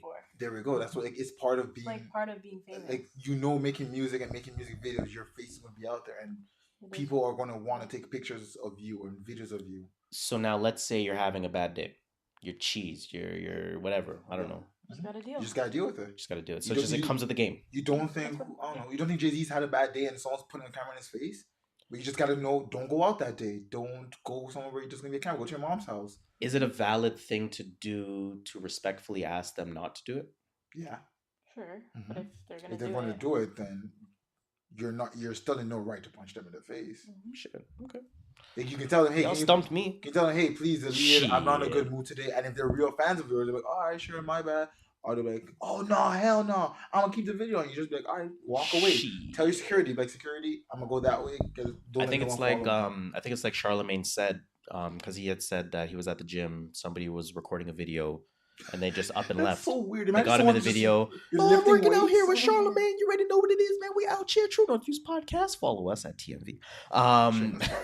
But I think what Charlemagne was saying was that he would just not rather be caught in a world star moment. Not world star, but like a you know what I mean? What's the word I'm looking for? A viral moment. He doesn't want to be caught in a push her phone away type of moment. So it's just gonna be, yeah, you do your thing. Okay, whatever. It's what you signed up for. If you don't want that, go to a private gym. Shit. My point is that if you're a celebrity, you know what comes with being a celebrity. So don't be mad. It's anything we did. Remember last week we talked about if you have a job. If your job is to fold clothes, don't be mad that someone unruffled the clothes that you have to fold. It's your job. You can't get mad at doing your job. And if you don't want to be a celebrity, go work at McDonald's. Okay, ain't no way taking a picture. That's a OD polar end. Celeb go get a regular McDonald's. Go get a regular job. Just go get a job if you don't want to be a celebrity. Speaking about giving fists, and keeping that same energy. Let's move on to some Teyana Taylor shit, man. Yo, I heard about her and Jeremih. There's a lot of shit going on with Teyana Taylor and Jeremih. Now, if you guys don't know, first of all, we don't fact check, but I think 2 weeks ago, give or take, there was a video floating around of Teyana Taylor, her wig falling off, and she continues to perform. Do you remember watching that? I didn't watch that. You know what? Is it one where someone pulled her leg? No, she's like dancing. The wig falls off. She's like, "Fuck it, I'm gonna keep going anyway." Her, I didn't see that video, but shout out to her. So, did you take Tiana's album? No. No, you should. It's really good. Wait, the album? You didn't take in the album? You like really keep that same energy? Like you didn't have time for like 8 songs? Yeah, not. You really should. It's actually really good. You didn't have 24 minutes to spare? God damn. Really enjoy it. Now, I don't fact check. Who does? However, I mean, we do a lot of Googles. Yeah, but I don't fact check, but I'm going to assume that clip was from the tour that she was on with Jeremih. Keyword there was. I was thinking so too. Right. So she basically pulled herself from the tour. She tweeted, I remember seeing the tweet last week, I believe it was. I was waking up in the morning, whatever, doing my morning routine. I look on Twitter. Teyana Taylor's like, pulling myself from the tour. Now, first of all, I didn't even know she was on tour. I didn't know. I'm not going to lie. I had no idea. I was like, pulling myself from the tour. Can't deal with this shit. I apologize to the fans. I'll make it up to you guys. I'll tell you guys when some dates will be coming soon. Jeez. So she's fed up, basically, right? So I didn't know it was Jeremih. But this is not the first time Jeremih is catching flack. That's what I've heard. He's known for being a diva. He's worse than Mariah Carey. He's worse than fucking Madonna. He's worse than whoever else, right? I don't know. Drake. So according to Teyana Taylor, Jeremiah has no business putting her on the back burner since she claims that she is the one that drives ticket sales, and her fans seem to agree. I agree. I would, if you told me $20 to see Teyana Taylor and Jeremiah, I would say yes because I would care to see. I think I'm the only one that disagrees with this. Jeremiah doesn't have a body. Jeremiah has a fucking catalog, low key. He doesn't. You're telling me if Jeremiah did 45 minutes of his features, that wouldn't be a hot 45 minutes. It doesn't matter. You're there to see Jeremiah in a show. It's not like Jeremiah is pushing a new album. Jeremiah does a lot of choruses. So he's just going to do choruses after choruses. You got some songs. That gets lame real quick. Birthday Sex. Okay. I don't know what else he got, but that's literally it. But I'm saying, Jeremiah, okay, put it this way. I look at now again. It. I'm not fact checking here. I'm just talking off the top of the mind. You're telling me Jeremiah might not low key have like a Wiz catalog? No, he does not. Low key, he might not have a Wiz catalog. He does not. We're not gonna do that to Wiz. Honestly, I'm a big Jeremiah fan on choruses though. We're not gonna do that to Wiz. Okay, I see. Don't disrespect Wiz like that. So the point I'm trying to make is, without going back and actually checking Jeremiah's catalog, he's been in the game long enough, I feel like, to put together a solid 40-minute set. Teyana's a little bit too new. Okay, she has to keep that same energy. But what else she got? She doesn't have Honestly, I didn't even know she made music until like Kanye released her. Until Fade. Yeah. Right? Like that's why I didn't listen to her stuff. So. That's the thing. Like, she's a great celebrity. She has a show on VH1. She's a great personality. She's a good singer too. But what? Keep that same energy. Bumps more than anything Jeremiah has ever released. You can have more catalog. I think you got to pause on saying something. You can't say that's not true. But I think you got to pause on saying something like that. I think that's living in the moment. I would rather, if you gave me $20 and there was a Teyana Taylor concert right now, and a Jeremiah concert right now. That's because Teyana's hotter right now. I still wouldn't see Jeremiah. But a lot of people don't even know Teyana makes music. What? So Jeremiah would be the hit. Okay, it's like the Wiz show. Should Ray Shremmerd have been the headliner? Oh, hell yeah. No. Wiz is still the headliner because it's Wiz. Yeah. Wiz technically has the deeper catalog.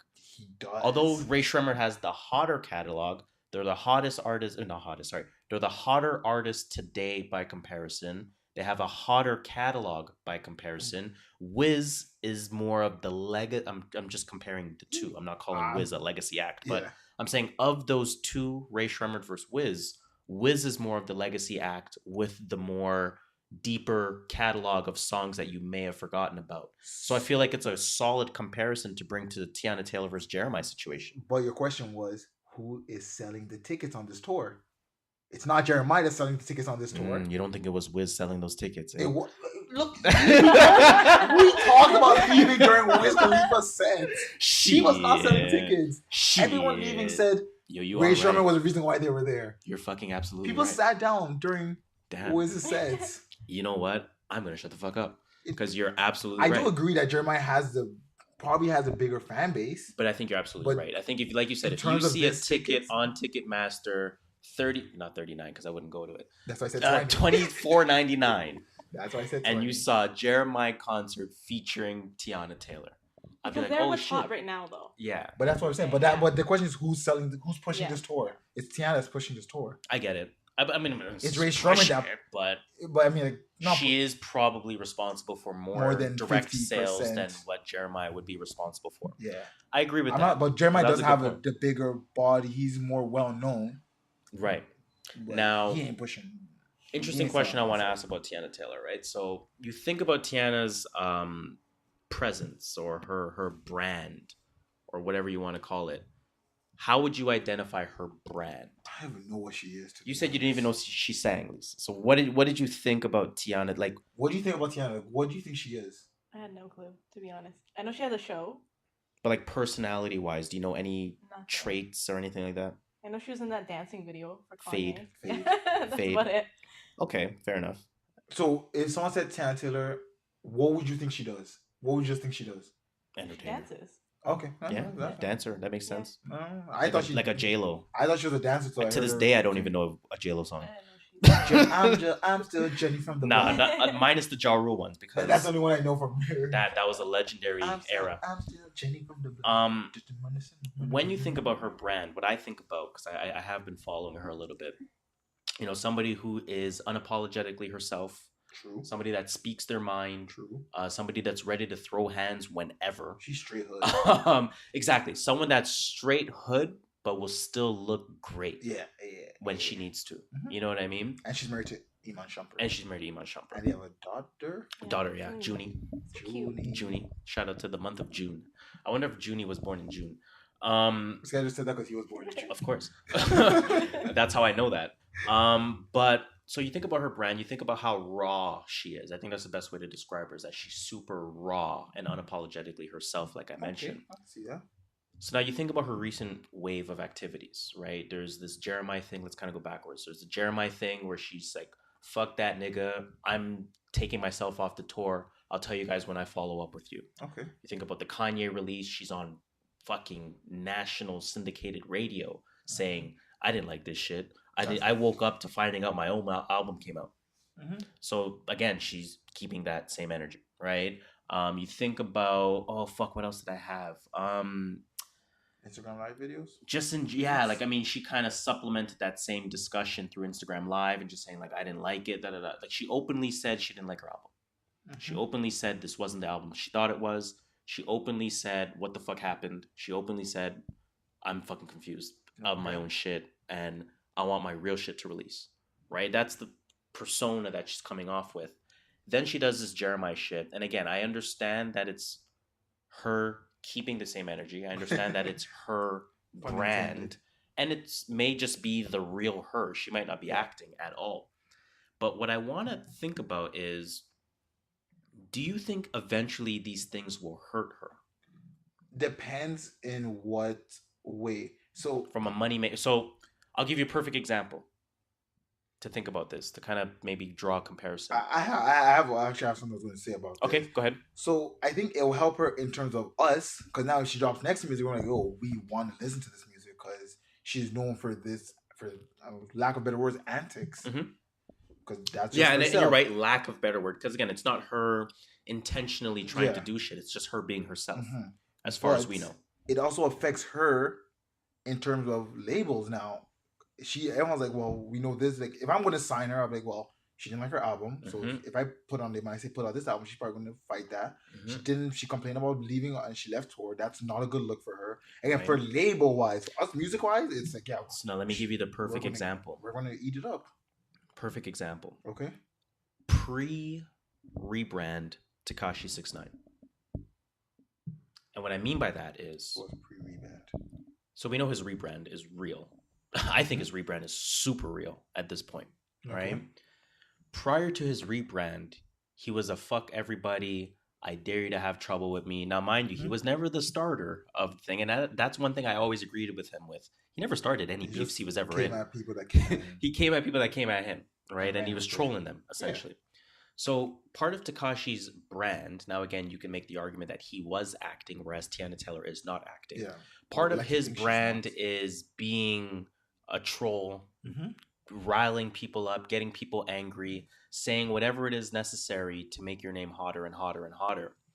However, it was fucking up his money. Yeah, because he's not fucking up his shows. Exactly. They're canceling his events. He's not getting on the festivals. Right. But he's selling on the charts. So it's like a. But is it really selling on the charts, or is it just streaming numbers? Well, right. Obviously, streaming numbers. I mean, actual sales, and obviously, money is money. At the end of the day, he's still going to make the money. When I say selling on charts, I mean include streams and sales. But remember what we said. What was it, 2 weeks ago? With the music industry, you make most of your money by touring. Yeah. Right. It's not through the sales, so you can post Billboard all day, Tekashi 6ix9ine. But unless you're on Summer Jam, unless you're on Osheaga or what's in Canada? What we got in Canada? Let's give her a Lollapalooza. Veld. Let's give some shout outs to ourselves. Fuck. Unless you're at Veld or some shit, that you're not making the real money. Right? So what did he do? He rebranded. He cleaned up his act. He rebranded. He wants to show the labels, look, not only do people love me, but now I can be a reliable source of income for you. and you can become a reliable source of income for me. But then we go on tour. When we go on tour. And now that he has no antics, people were like, yeah, come to our venue. So I use that as a comparison with Teyana Taylor, a little bit more of an indirect comparison, because again, it's not her intentionally starting some fuck shit. It's just how she is that we know of. Again, it's we're assuming that's we're all assuming here. So I feel like she could really use, maybe not now, she could use a rebrand. She could absolutely use a rebrand. But how would she rebrand? Like, I have no fucking clue. We're not fucking marketing. And I don't get paid enough to think about that. But so we're gonna move on. But yeah, it is fucking up her money in a different way. I think so as well. Right. So, but nonetheless, I mean, shout out to Teyana Taylor. I really want to see what her real album sounded like. I'm still waiting for that. I liked her album though. The one Kanye came out with, I liked it. I just thought about a hot take right now. Let's go. Is Kanye West telling Teyana Taylor to tell the world that this isn't her real album? So when the real album comes out a year and a half from now, it pushes 250 first week. Teyana's not doing 250 first week, first of all. I don't think Kanye's telling her that. Nah, she's just really feeling that. I don't think Kanye cares. Like, I think Kanye cares about Teyana Taylor, but also she's like the lowest on the totem pole. Nah, I think she's actually his main asset right now. Who's Kanye West's main asset? Let me see who's on good music. What Pusha's up there? Asset. You think that's his main asset? You think fucking I was trying to think of an NBA example. Okay, let me see who's on good music. I don't think Teyana Taylor's up there in his assets. I think that's his main asset. Okay, first of all, Travis Scott, Big Sean, yes.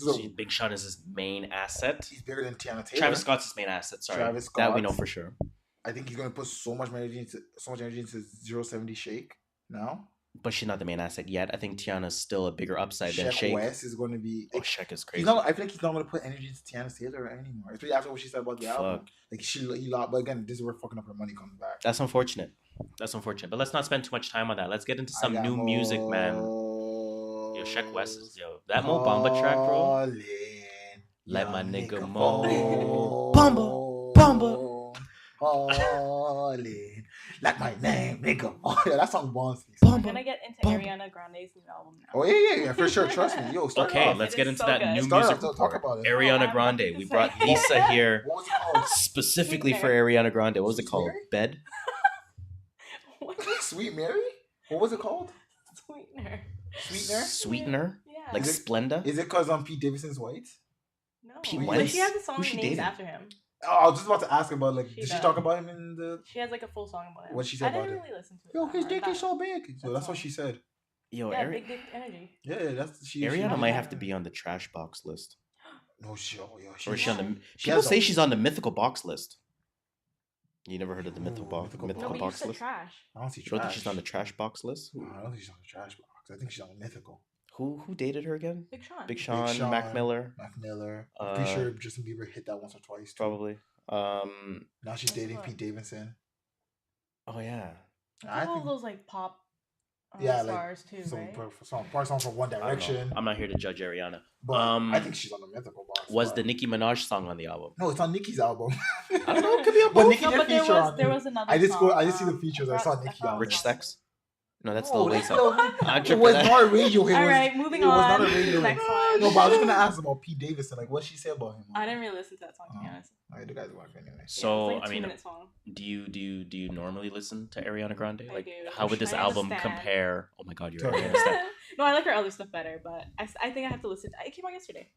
Okay, so still more listen. So like off of your first listen, did it move you? Did it was this like, yo, this is some Ariana shit, or was it like, I still gotta warm up a little bit? Yeah, it's like a warm up. Still gotta warm. Okay, the warm up, the come up, blow up. Man. It's not my fan, not my not my cup of tea, but definitely not my cup of sweetener.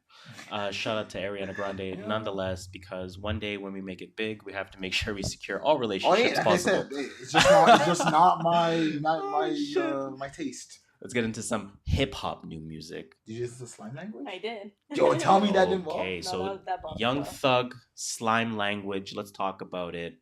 What are your thoughts, man? First of all, on first listen, I had 0 effing skips. Hold on, let me position this a little better for the listeners. Do it. For the viewers, I should say. Self-proclaimed. TNV So Young Thug, Slime Language. I will say one thing prior to prefacing it. I will say that when I first saw it, I did the track list thing that we spoke about. I looked at the track list. And I was like, there's a lot of motherfucking features on here. Right? So I looked it up. Right? I didn't, not that I intentionally... But you knew this was coming out beforehand, right? I knew like a couple of weeks in advance. This surprised me. I just didn't see what's new music. You didn't know. I just saw it on Friday. Like, so according to Fader, a pretty reliable source, a representative for Young Thug confirmed that Slime Language will be released, of course, when it had come out, but they clarified that Slime Language was more of a compilation project from Young Thug, as opposed to a Young Thug album or an EP or a Young Thug mixtape.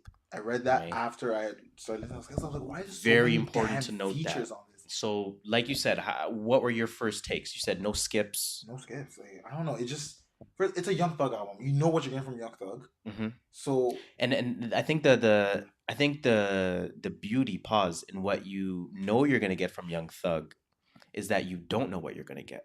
And what I mean, in a way, yes. You know what I mean? It's like it's almost you don't know what he's gonna do at any point in time. Like you don't know what he's gonna give you, but you know like a general concept of what he's gonna give you. Yeah, like you know he's gonna give you like it's like there's a bunch of colors in a pot. He's gonna give you something from that pot. Something you just don't know what it, but you know it's gonna be something from that pot. Yeah, that's what it is. Like you know what to expect, you just don't know what part to expect. Were you bothered by the features? I don't know. If it's nice, he's done shit like this before. Travis Scott, wow. Young Thug has dropped so much music. I'm glad you mentioned Travis Scott because I was gonna bring up a hot take. There's literally nothing he can do that won't surprise me. That will surprise me. Sorry. Right. So him having all these features, like yeah, sure, it's just another thing Young Thug guess he's trying out again. So this was, first of all, for me, like you said, no skips. I listened to it once. I listened to it more than once. I've listened to a few songs at least a few times. The Uzi track too. No skips for me. No skips for me across the board. I can listen to this album over and over again and not skip it. Of course, I am gonna have some tracks that do stand out to me. What stood out? Oh yeah, stood out with Hydora. I don't know who she was, but she was on a few tracks. I like. Oh man. It's what? It's a slime. Oh, that's the Uzi one. We're getting there. That's the Uzi one. That one's. All the tracks with Gunna on it. Gunna is on a wave right now. I think in Atlanta, Gunna is so big. We don't feel it here, but in Atlanta, they're riding for Gunna huge. Audemars featuring Tracy T. I played that song back. I actually rewinded that song to play it again. I don't know, something about it had the one with Uzi Vert, like Lisa said. It's a slime Chanel. Which one was Chanel again? Oh, Gunna and Uzi. Oh, come on, man. I told you, every Gunna song. Gunna was like on 3 or 4 tracks. Chains Choking Me with Gunna. Fuck, yo. The Lil Keed track. Who's Lil Keed? I don't even know who Lil Keed is. I didn't even look. I didn't Google any of these people. I didn't want to change their. I don't want my mind. I know what you mean. I don't want their impression. It's all. Yeah, I know what you mean. My impression to change based on how I see them. That STS track stood out to me as well. Yo, fuck! It was a good album, and you talk about. I know you say this a lot with Kanye, knowing how to use features. Thug hit it perfectly. Thug's OG. This is a really good album. Honestly, it really is really good. Like I wasn't. It's interesting with Young Thug because I never really fucked with his music. I never really bumped his music. It's almost like a Travis Scott to me, right? I never bumped the music. I'll tell you. But I understood the increasing level of respect that they were getting as artists, right? So it really built a lot of anticipation up for me for both of them. I was checking for both of their projects. I couldn't wait for them to come out, the Travis Scott and the Young Thug. Yeah. And it was like with Young Thug's shit, Slime Language, I'm just like, yo, this is a good fucking album. It really was. It honestly was. It was really well produced. I think it's really well polished. Again, great features, a good range of sounds on there. Replay value, 100%, longevity value. Definitely. That's one thing about Young Thug. It's him. So where would you rank Young Thug in this generation? 5 stars. Ooh, yeah, I'll give like a 4. Without a doubt. Anyway. Today's generation, right? We're talking about like the Lil Uzis, all the Lils. See the quote unquote today's generation. No Big Sean, no Big Puns. argument. It's hard to have that discussion nowadays because the lines are being so blurred with respect to generations of hip hop, right? So because what would you consider Big Sean? Is he yesterday's hip hop, or is he today's hip hop? So he's on the cusp, right? There's few that are on the cusp. Okay, so let me say this. You could make the argument that quote unquote last immediate generation, Mount Rushmore was, like I always say, Cole, Kendrick, Drake, and Wale. Last generation's Mount Rushmore. This generation's Mount Rushmore might still have, obviously, your Cole, Kendrick, and Drake is still going to be there. But if we're not including them, if we're calling them generation previous, whose generation's now Mount Rushmore? Has to be Travis. It has to be Thugger. It has to be Uzi. You can make a very good argument for Uzi. Uzi's so underrated. And who else would, you know what I mean? I'm just trying to think top of the head. So that's kind of what I mean when I say he's a 5-star in today's generation. Yeah, I put him there. By far, he has to be. He was one of the first people to pioneer the auto-tune, singing. Using your voice as an instrument. Yeah, using your voice as an instrument. Exactly. He was one of the pioneers to do that. Yeah. But I'm a Keef. stoner, I'm Chief a Keef. stoner, I'm a stoner. Chief Keef is on Rushmore for this generation. People put him there. You have to. I just don't. You have to for his influence. I don't take drill for his influence. Yeah, I just don't take drill music as. I know what you mean. Though. I know what you mean. Another thing about Thug, he drops music. He drops a ton of music. Like he drops music, and do you know he's not sold. He doesn't sell like a lot. That's the thing. I was watching a YouTube video on Thursday, and it was talking about how he sells like 35 to 40. But he's one of those Chance the Rapper type of people. I mean, maybe not Chance in 2018, but I'm saying Chance in 2016, Chance in 2017, Chance in 2014, whatever. He didn't care about sales. He really didn't. That's true. He was about. In fact, he was an advocate for putting out free music. And like acid rap. No, was it acid rap? Sorry, not acid rap. Coloring Book. On paper, Coloring Book wasn't an album. Oh no, it wasn't. Technically, remember he made a rap about that, saying you got to make your third album. You guys sell your third album to win a Grammy.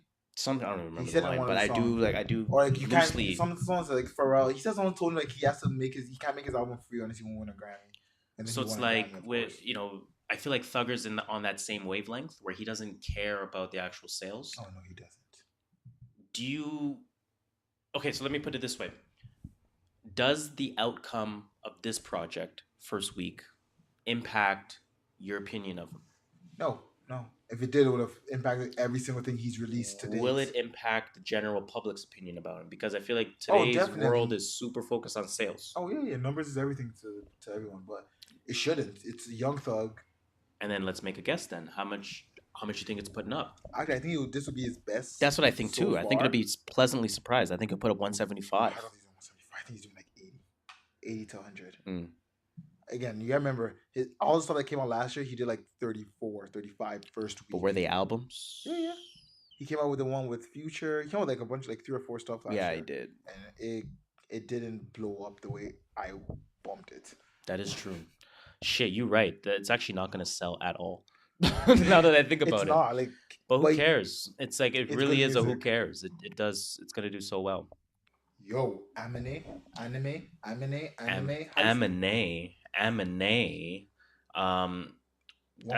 That's low-key a cold name, Aminé. Everyone thought his name was Anime for the longest time until he did the XXL list, and he wrote it's Anime, not Aminé. He wrote like different Aminé. He's a rapper. I've heard of him. Like Shawty, yeah, that is Dell, yeah.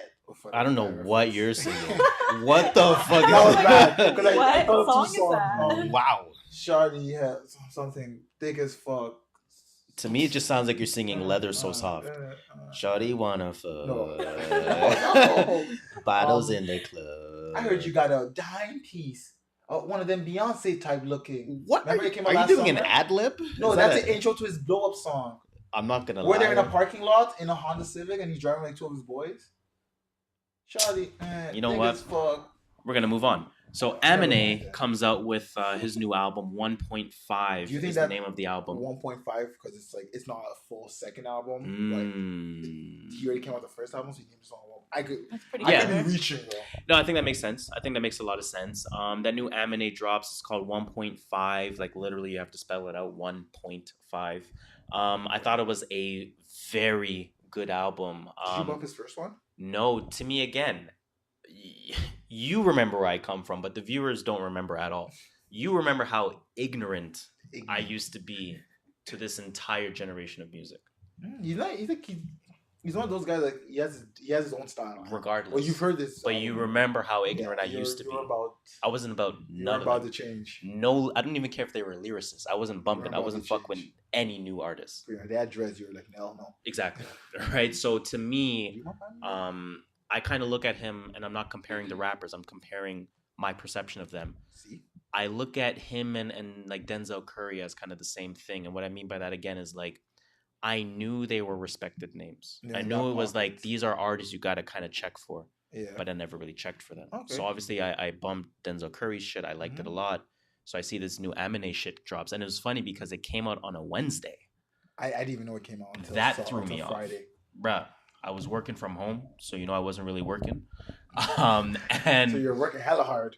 It was a Wednesday. And I refresh Spotify. I just want to see what's out. And I see Aminé drops a new project. So I'm like, okay. Your Spotify refreshes with new shit on Wednesday?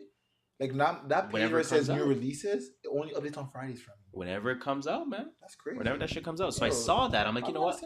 I'm gonna give this a listen. I'm doing some yard work. It's a beef thing. I'm sweating, I know you gotta get off that Spotify free, even though I'm on your family plan. You're on my family plan. We're on the same family. We're all on the same family plan. Even though I'm on your family plan. Spotify. How is the head not? Yo, we gotta talk. Firstly, I want to ask: do you think there's anything to a Wednesday drop? I mean, or is that just a sign of the times? I just think it's whatever. Just a sign of the times. Just like I feel like dropping it, so I'm gonna drop it. Pretty much, or his label. Fair enough. To me, again, I don't want to stay on the album too long, but I think you guys should definitely take a listen to it. I will. I loved the intro. Tracks in. I loved the intro a lot. Why? So it's called Dr. Whoever. Intro track. I mean, it did exactly what an intro track was supposed to do. It introduced you to what you could expect to receive. Okay. Right. So it was very introspective. There was a quote or kind of chorus-ish. It wasn't really the chorus, but he said it more than once. He said, these intros ain't meant to be bangers. They're meant for you and me, so we'll never end up as strangers. That to me kind of spoke to what his intention was. Okay. I want you guys to know who I am. This track is not designed to be a banger. I'm going to get super introspective. I'm going to tell you some shit about me. I'm going to get super personal. And this is almost where you want Nicki to go. Yes. Right? Like you don't want make her in like someone like don't Nicki? think about banger because she has such a global audience. She has to think about banger, the Ariana banger, yes. the hood banger, the dance banger, the Caribbean banger, the club banger. She has to make so many quote unquote bangers in her mind. She's not thinking about, let me just let you guys learn about me. Right? But again, we're not going to stay on Nicki. So Dr. Whoever, I really like that. That was the intro track. There's a track called Hiccup. I listened to that one because of Gunna. See, featuring Gunna. These are where features come. Because I literally went to this track first. I was like, Gunna? Yup. And that's why we said it's good to have track listing. Or not. You know depending on who you are. There's a track called Reel It In. I like that one as well. A track called Shine. And there's another track called Chingy. I like that shit as well. He's like right there like I'm Chingy. Man. That's Jibs. I don't know why you always do that. That's not Chingy. That's Jibs. But yeah, no. Again, it's a lot of different sounding tracks on here. I always think it's. I don't know why I think it's Chingy. Every time. Fuck, I don't get it. Very good album, like I said. I need to. I just haven't had time to. It's something that will definitely have replay value for me. I think it's something that will have some longevity to it. And I'm really liking this pocket of new age rappers. Like they're all, and tell me if you agree or not, because they all kind of sound the same. Voice-wise, like literally voice-wise. Denzel Curry, Aminé, Jaden Smith, my boy Sylvan LaCue, who else? They all sound the same. Really? Like just their voice literally sounds the same, not like their flow or style or like. So I'm saying like that new age, upcoming crop of real lyricists and people that are making real music. I'm really liking that shit. I'm really starting to enjoy it. and Aminé is They're definitely in- one of them. They're in that pocket of new age rap, Yeah. but it's conscious, not necessarily Playboy Cardi type of what Exactly. yeah, like they're not all about. It's a healthy mix of lyrics and the Yes, exactly. that There we type of go. shit. And that's what you love. Mhm. Are you on the phone? Are you on the phone in the middle of a podcast? She playing that voice note. I'm dying. Playing that voice note. You You do. better let's get do off my it because voice we're about to note. ask you what's in your rotation. Well, let's ask. Let's get that Yeah, what's going. in your So it's rotation? time for that segment, guys. It's a new segment we're Ariana playing with, like Grande. we said. Wait. New segment that we're playing with. What's in your rotation? We want the viewers to know, what are we listening to? What Talk about music has a lot, so let them know. what has stayed on our list? What has reappeared on our list? What the fuck are we bumping? Let's start with our friend Lisa. Hey, Lisa, tell us what What's you in your rotation other than Ariana Grande, Sweetener, I'm still listening to Astro World. want. Astro World? Okay, Nice. skid it. To be honest, I just go to Hot Hits Canada off Spotify. Hot Hits Canada. You're not even doing Caviar. I do rap caviar too. Your videos are annoying. That's when I though. like want to drive and like put my windows down, you know. So Ah. what's Hot Hits Canada? Is that like top 40? Yeah, Hot top 40. Hits Canada. Fair- Let's see what fair I can enough. find. You know, it has like No Brainer, In My Feelings. Oh, so it's like Nicki. singles off the newer albums. Yeah, like anything new that came out. Oh, okay. Singles, okay. Taste. More of a single, so you're not really an album No, Connoisseur. I like top to bottom kind of no, person. No, not definitely not. More of a single playlist type of person. Hey, that, I respect it. To each their own. I respect it. No, Straight a up. lot of people I don't do. have time to bump albums. It takes time. It does take time. And you To gotta me, it take takes time in. to make a playlist. Nah, but that's a thing playlist. I know That's it's like a an Spotify automated one, but I'm playlist, yeah. saying like for me, like that's how it's so Oh. weird because like I've always been that style to only bump albums. Okay. Like I don't bump singles like Yeah. that. I get bored of the person. I That do, but I happens. don't. It's Yeah. like I just like bumping shit from top to bottom because I almost feel like every album is a story and like there's no other way to Yeah. enjoy it. Like I'm True. just corny like that. So it's like it's corny way like too that. much work for me to be like I like that song, select, add to playlist, name the playlist, da da da da da. Don't you make hate making playlists? I He hates fucking it. I don't- have I never don't- done I it. don't Like, mind it. Yeah, I but then, tried like, it. There's so much old songs in it, and then it just like shuffles Hey, like yeah, to like. a you table- know. I don't know. It's just, But yeah, you have like 400 songs in a playlist, and then like, you don't want to listen to half of it. That's what I'm saying. So I So rather I bump it. might I come rather back to it one bump day. a 14 track album. I know I'll like 11 of the songs rather than have a 400 song playlist where I'm gonna skip every other track. But that's why rap caviar is so good. 'cause Exactly. it's all That's the what new they stuff, do it right? for you. Yeah. But yeah, no, I Anyways. I don't want to support the labels with fucking rap caviar. I fuck with That's Caviar one once in a thing. while because you just want to support the label. I don't want to support the labels. Man, we all support him by fucking having Spotify anyway. We ready to. Anyways, what's in your rotation, Shola? As usual, Juice World. Okay. We bump Juice World on the weekly. I might have to Corny. start. I might have to start bumping Juice World Corny. because I'm Juice in, WRLD I'm in is my good. I'm in my feelings. Oh no, No, that's it's why he's in Juice his WRLD. feelings. I'm in my Juice WRLD, feelings. huh? You gotta love Juice. Like I don't know. He just at least twice a week. I listened to him this morning before I came here, and during the week I listened to him. Astro World. Okay. Heavy rotation. Like more than half the albums in my rotation. Mm-hmm. Fifi got that. We got that. GP got that. Super Soca. Yes. Trippie Red. I still bump Trippie Red's album. The new one. Yeah. Mm. I still but it just I gotta came go out back in 2 to it. weeks. It's really good. A few of Scorpion. Okay. Very few. Yeah. A lot of- Still, a lot of Scorpion's side A. always gonna be there. A lot of side A. Keep going. Queen. No, the ones What I tracks like. off of Queen? We've never talked about this. The not Ganja. Ganja Burns. I still like. Ganja LLC, burn, ganja burn, ganja burn. Sway, Some ways good. Um. Burn, burn. That's. Shit. You know, that's just a bunch of random. Bunch of random singles. shit. Fair enough. Yeah. What do I got in my rotation? That 1.5 is heavy in my rotation right now. The Aminé. We see Backstreet Boys on this. There's no Backstreet Boys on this Shit. list. You must look He at scrolled really Yo, fast. Lisa's looking at his You must be looking at his your recent own searches. phone because I was. You're looking never at his searched. recent searches to see There is no Backstreet Boys. He scrolled so fast through that Nick one. Lachey. There is no Backstreet Boys. 98 degrees. Y'all are tripping. He's in his feelings for real. Jessica Y'all Simpson. Are tripping. Just cuz. I forgot to add the slime language, of course. Slime. Okay, fair enough. Yeah. Yeah, that's it. Yeah, no, for me, of course, Slime Language is in there. One more person. Go ahead. Sorry, Lil Barrett. He's from Toronto. He's a little Toronto artist. Lil who? Lil Barrett. Barrett? Yeah, like the gun Barrett. Okay, like Like a Beretta?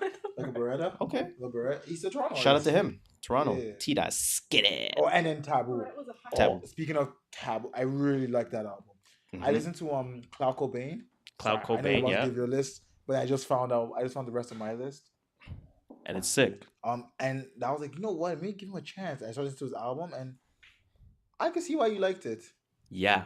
And I tried giving Mac Miller a shot again, and that was enough. Couldn't do it. It's done with Mac Miller. Couldn't do it. That's all. That one sucked. What's on my list? Thank you for I actually agree with that.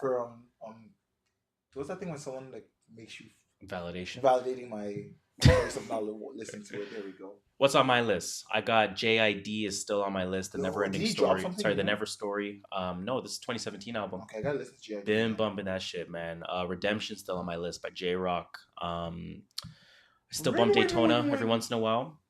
I brought this back from the archives. This is from 2017. That Rick Ross shit, man. Rather You Than Me. That album. Yeah, you were playing that yesterday. Oh my God. I brought that back. Boy, is that a good album. Santorini, Greece is like my anthem right now, by Rick Ross. That Mo Bamba, Sheck West. That I have to play that song at least 3 times a week. That's like my after work. That's the song I bump. That's like my work. Like, yes. That's like my intro music to myself. Just play that for. Imagine like Mo Bamba. That was all I'll be playing every day. If I was Mo Bamba, straight up. That's all I'll be blasting for my car. Yes. Slime Language, of course, is on there. Russ dropped a new track called The Flute Song. Pretty decent. That's all right. He changed it. He changed his I'm back on. He changed his cover art style for that song. Whatever. I don't know. Rust, and I'll wait for the album drops. I'm back on Wale's Ambition. Bumping that again. Ambition. That was a good fucking album. That was a really good album. I remember I bumped it like last year. I bumped Good Kid, Mad City a lot. A lot. Okay. A lot. In fact, what else? What else am I bumping? Still the Denzel Curry. I'm still on that. Taboo. That's kind of it right now. Yeah. Oh, Everything Is Love. Obviously, Everything Is Love. I'm back on that. It's back in the rotation. And every once in a while, I just put Jay-Z's discography on shuffle. So yeah, that happens. Sometimes I just go to an artist, like I'll go on Kid Cudi and just be like, you know what? Let me see some Kid Cudi. Just put it on fucking shuffle. Yeah. So I mean, yeah, a lot of shit in the rotation right now, man. It's you know the ending of summer, so you gotta keep those tracks going with the windows down for as long as you can. Summer's ending, man. Summer's coming to that end. Because it got warm quick, summer felt longer this year. I really loved it. It was a good summer, though. It was. I ain't complaining beside this podcast. So. It's a good summer. Speaking to the end of Unfortunate Things, that was the end of the music potpourri section. Let's get into some next shit, man. There's one quick thing I wanted to get into with some random thoughts of mine. Oh, sorry. Before we officially end from music, they changed Nav's verse on. Yeah, they increased the volume, so now it sounds. Yeah, it's still shitty production. I'm still dying at that Arthur meme. When Buster's listening to, he's like, "Yo, does that sound good?" I feel the exact same way when that part. That's Gunna, right? No, that's not Gunna. Sorry, that's It was Nav. Yeah, that's Nav. No, but who else is on that song? Gunna's on that song. Yeah, it's Gunna's on the song. That's what I meant. My bad. That part comes on. I'm like, oh shit. That was a good song. It was a good song. They fixed it. It would just go back to my thing about how they can just edit anything after the fact, and it's just like. Yeah. It does, like, what does it all mean? Like, you're not giving me a finished project. You're just giving me a project where you're gonna end up making changes to it whenever you feel like. That's how I feel. Right? Give me the finish. Like, I want the artist to know he's putting his. That's the thing. I want it to be done. Yes. Stamp, signed, sealed, approved. Don't sent, go. Let me change my Don't verse. ever change let it. Let me add a song. Don't change it. I wanted Nav's verse to stay low. I actually liked it. I thought it was part of the production. I thought it was part of like the fun of the song. But Straight up. Okay, let's get off this music because we're too long into it. I do want to quickly talk about some random shit here. I want to quickly mention Trump. I mean, first of all, the bad news, of course, we know Aretha Franklin R.I.P. passed away. R.I.P. to her. I think she was 73, if I'm not mistaken. Oh no, and I think it was a cancer of some sort. Again, didn't want to look into the details because she's already passed on, so I'm not gonna look into that too deeply. R.I.P. to her. Trump tweeted his R.I.P. wishes, right? It was kind of weird. Trump's tweets are very weird, man. Just, I don't know. I don't even know how to explain it. But Twitter, of course, is going to slam him as a result of saying R.I.P. Nigga can't do anything. And it sort of leads me to ask this question. Can we... buy a MAGA hat? No, you cannot. So we can have a lot of hate for somebody that deserves a lot of hate, like Trump, right? He's racist. He's a bigot. He doesn't respect women. Everything else. The list can go on and on. We could literally go on forever about Trump, but we're not going to do that because this is not a politics podcast. Damn, in the wrong place. Given all the flack that Trump deservedly receives, can he do genuine acts? Or can we look at any of his acts as genuine? When he says R.I.P. to Aretha Franklin, are we like, fuck you, you're Trump? Or can we say to ourselves, you know what? We hate you, but salute to you on acknowledging that? It's a little bit of both. It's we see what you said, we will put that in the back of our head, but still fuck you. If it's one of those like, we see, you're showing love, but still fuck you. It doesn't matter. Just because you show love once doesn't mean you're automatically forgiven for all your sins. Yeah, so it's like, if we do hate somebody for all the harm they've caused, we have the right to be fuck you for everything. I agree. Even if you do, like you said, we see you, okay, good job, you said R.I.P. Thank you for showing respect, but fuck you. Still fuck you. Like, it doesn't change anything else. You just did one good. Just because you did one good deed does not erase all your evil. Okay, I like that. Now that leads me into this man that was arrested, and I'm sure you heard it on the TL. Before we get into this, I want to say R.I.P. to Kofi Annan. He was this 7. It's big. I'm African. That's why. No disrespect, but I don't know who that is. He was the 7. He was the 7th Secretary General of the United Nations. He's from Ghana. Okay, he just passed away. He was 80. He passed away today, actually, this morning. Lived the life. Shout out to all my Africans. Ghanaians know who he is. He was big in Ghana. Like, they just talking about taking the whole week off just because he passed away. Damn. Like, he's big. He was like big. He was the highest position in the UN possible. Damn. Are you on the phone again? Jeez. R.I.P. to him. Definitely paying respects. It's unfortunate, but again, at least they lived quite a bit of life at age 80. And they gave us so much. And they showed us so much. Really, that's all that we can ask for. Beyond a peaceful death, I guess there's really nothing else that can be asked for. But I want to move on here very quickly to that viral video that came out with that guy that was saying, "You're treating me like a black person." Have you seen that? I saw the video, actually. Now, have you looked into it? No, I just saw Okay, I'm glad you didn't look into it. I turned away as soon as he said that. I'm glad you didn't look into it because your reaction right now is exactly how the timeline was reacting. And rightfully so, right? So for people that don't know the story, there's this man, I believe he's a doctor, if I'm not mistaken, middle-aged white man, and he's being detained, I believe, at the airport by police or security. As what people say, context is key. Context is key. It was like security. Security, whatever it is. Anyways, and he's giving them a little bit of a hard time. He's not being too belligerent, but he is being loud. He's not fighting too much. But again, he is being loud. And what he's, the first video that came out was just him simply saying, you're treating me like a black person. Everyone was like, yo, what the fuck? Yeah, everyone's wilding out. Everyone's coming for him. Right? And like you said, you were turned off. Rightfully so. Right? Then some more information came out. Okay. And this is where context is very key. Right? He, the gentleman that was arrested or detained or whatever the full extent is. Do you have a name for this guy? I don't know his name. I didn't look it up. You just call him like Just call him the guy. Who cares? Michael. I hate when you say the guy. It just always confuses me. Let's call him Michael. Okay, sure. Michael, because I feel like that's a white name. So, Michael, you know what? I'm just going to do the Googles then. I'm going to see what his name was. Chuck Weston was his real name. Imagine. Jeffrey. Okay, Jeffrey. There we go. Jeffrey Epstein. We'll just call him Jeffrey. Right. So, Jeff, I'm going to call him Jeff because that sounds a little bit more Caucasian.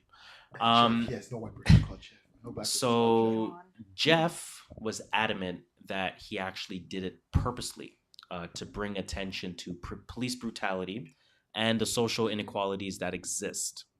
Now, before I tell you everything else, or before I ask more questions, do you believe him? I don't care. But do you believe him? No. I don't even know. I don't know if I believe him or not. Is there more to this? Is this acceptable? Because you said you don't care. So that leads me to believing... No, it's not. Why not? There's other ways of showing your support and bringing awareness to police brutality without doing what he did. The fact that he said that line, "You're treating me like a black person," just threw everything he did out of the water. Okay. It's like that's not what the whole point is. It's like, so let me play devil's advocate a bit, right? We always ask for, and I'm going to use sports. I'm going to use the NFL protest as an example. We always ask for the Tom Brady's of the world to say something, do something, please, anything. Because they have power. Because they have power. Yes. And they're white, right? Tom Brady doesn't really do anything. Yeah, his wife doesn't know them. As an example, right? Now, if Tom Brady were to do something that you didn't quite agree with, but he said to you, I did this to help support the cause, would it be acceptable to you? No. Because, let's go back to the NFL. Before Colin Kaepernick started taking the kneel, he confirmed with a bunch of veterans that said, hey, if I do what's this, the most respectful way to protest? So if he's and doing the veterans said, hey, if you kneel, it still shows that you respect the sign. Flag. Or the flag, sorry, not the sign. Yeah, you're not just being disrespectful. But there is a deeper message. Yes. And fair enough. That's what he should in his case go to, I don't know, Black Lives Matter, just give an example. Black Lives Matter and say, hey, I support you guys, what can I do? Okay. Because again, they would have told you, don't say you're treating me like a black person. But that's what we don't want to hear. We don't want to hear that. Right back to my devil's advocate bag here real quick. So again, we get very mad at the white athletes, for example, for not stepping it up, not fighting for the fight for equality. We're getting that equivalent action with somebody like this guy. I actually don't see anything wrong with what he said, if he's not lying.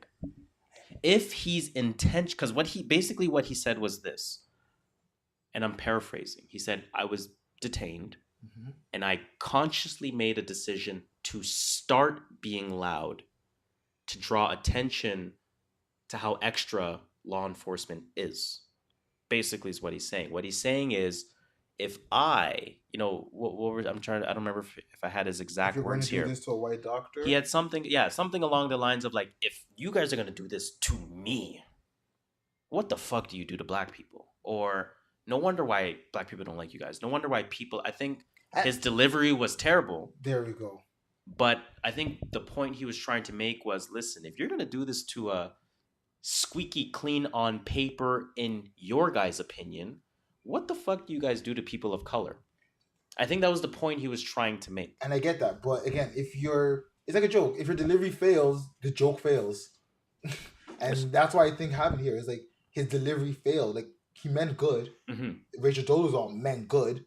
Both the deliveries failed. But then I think there's a fine line between, if you have a truly good intent, it's still like I think to some degree. I intend to pass my test, but I still failed it. I'm talking about a really good intent. I studied hard, it still failed. There's something to, I think there's a little bit of more forgiveness for somebody who has a true intent of good and their actions don't quite do it. Right? And I kind of use Kanye in the same boat. A lot of his intentions are good. His delivery is terrible across the board. He doesn't know how to communicate. Even on the Kimmel shit. He doesn't know how to communicate. See that. Right? But his intentions are truly good in a lot of things that he's saying. It doesn't validate what he said, though. He still said what he said, and it ruins. I guess so. I'm just on the fact that if you're gonna, your delivery is still part of the intent. So again, to share a little bit more of the story. So after he was arrested, the police said that Jeff began complaining about chest pains. He was taken to the hospital. While en route, he told the officer that he created a quote-unquote very big disturbance, and I did it on purpose. So he is a doctor. I believe he spoke with probably the local news station. Yeah, he spoke with the local news station right after being released from jail. And again, the quote that I was trying to make, so he said he was trying to prove a point. He said, if you're going to do this to a white doctor who's 59 years old for doing nothing, then why would black people trust you? And again, that's where I think his intent seemed to be good. I don't know if it was good or not. I agree. Now, seems good. Does this change your perspective at all? Because I feel like this might have an unwritten say in your opinion right now. No, it still doesn't. Quote unquote, I am a conservative Republican. I'm a Trump guy. But until the police fix this problem, I don't blame black people for being upset when they get arrested. And then doesn't change shit for me. That's kind of it, right?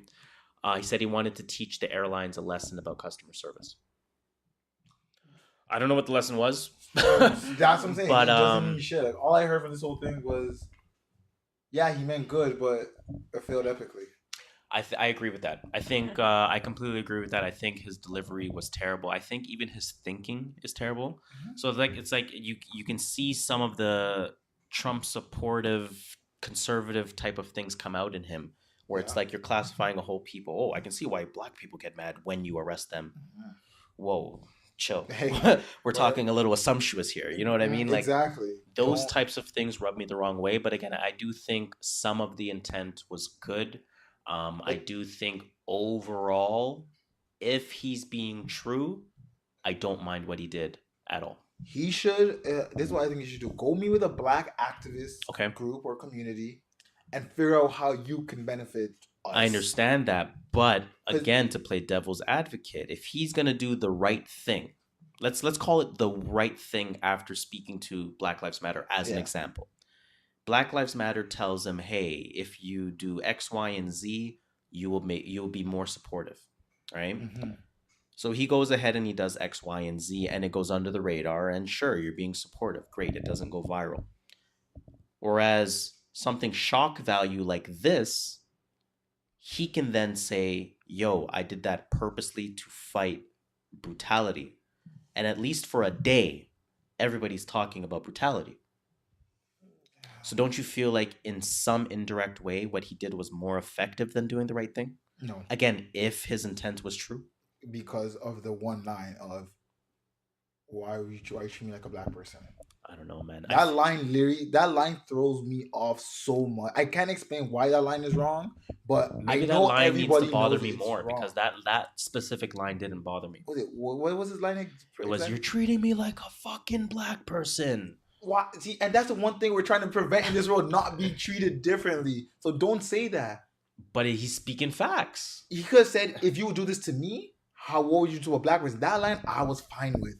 It's the fact that he said you were treating me like a black person. It's the fact that he did that part out loud. Yeah, it's like, why? He could have, let's say he was still being loud. He was still saying this is unacceptable. This is unbelievable, etc., etc. Then he went on the news and said, listen, the reason why I was purposely being loud. I would have supported that 100%. They're doing this to me. I'm a 59-year-old white male. You know, I really feel for people of color. Exactly. Because they go through this 10 times worse than I ever will. Yeah. And you know what? I decided to be loud because I want to bring attention to these types of behaviors by law enforcement in general. And especially on people of color. It's just that. Yeah, I need to write scripts. I need to write scripts. That damn line. I need to write scripts. I should write a script for this damn guy so he doesn't go out saying, you're treating me like black people. Shit. I'm over this shit. I got nothing else on the docket, man. You got any other random thoughts? No, I just want to go to this barbecue. I'm hungry. Yeah, for real. Yo, we're going to a barbecue later on for the viewers that want to live vicariously through us. We're ready to eat unlimited food. Trust me. My dude's a chef, caterer. Shout out to him. He's actually going to be on the show eventually, and we've had serious discussions about it. So I don't want to talk too much about him yet. I want to be able to give him that ability to do that himself. So of course, let's move on, man. Let's move on to our CCS segment. You already know what it is. It's that crazy Canadian shit. It's those eye-raising stories. It's those what the fuck stories.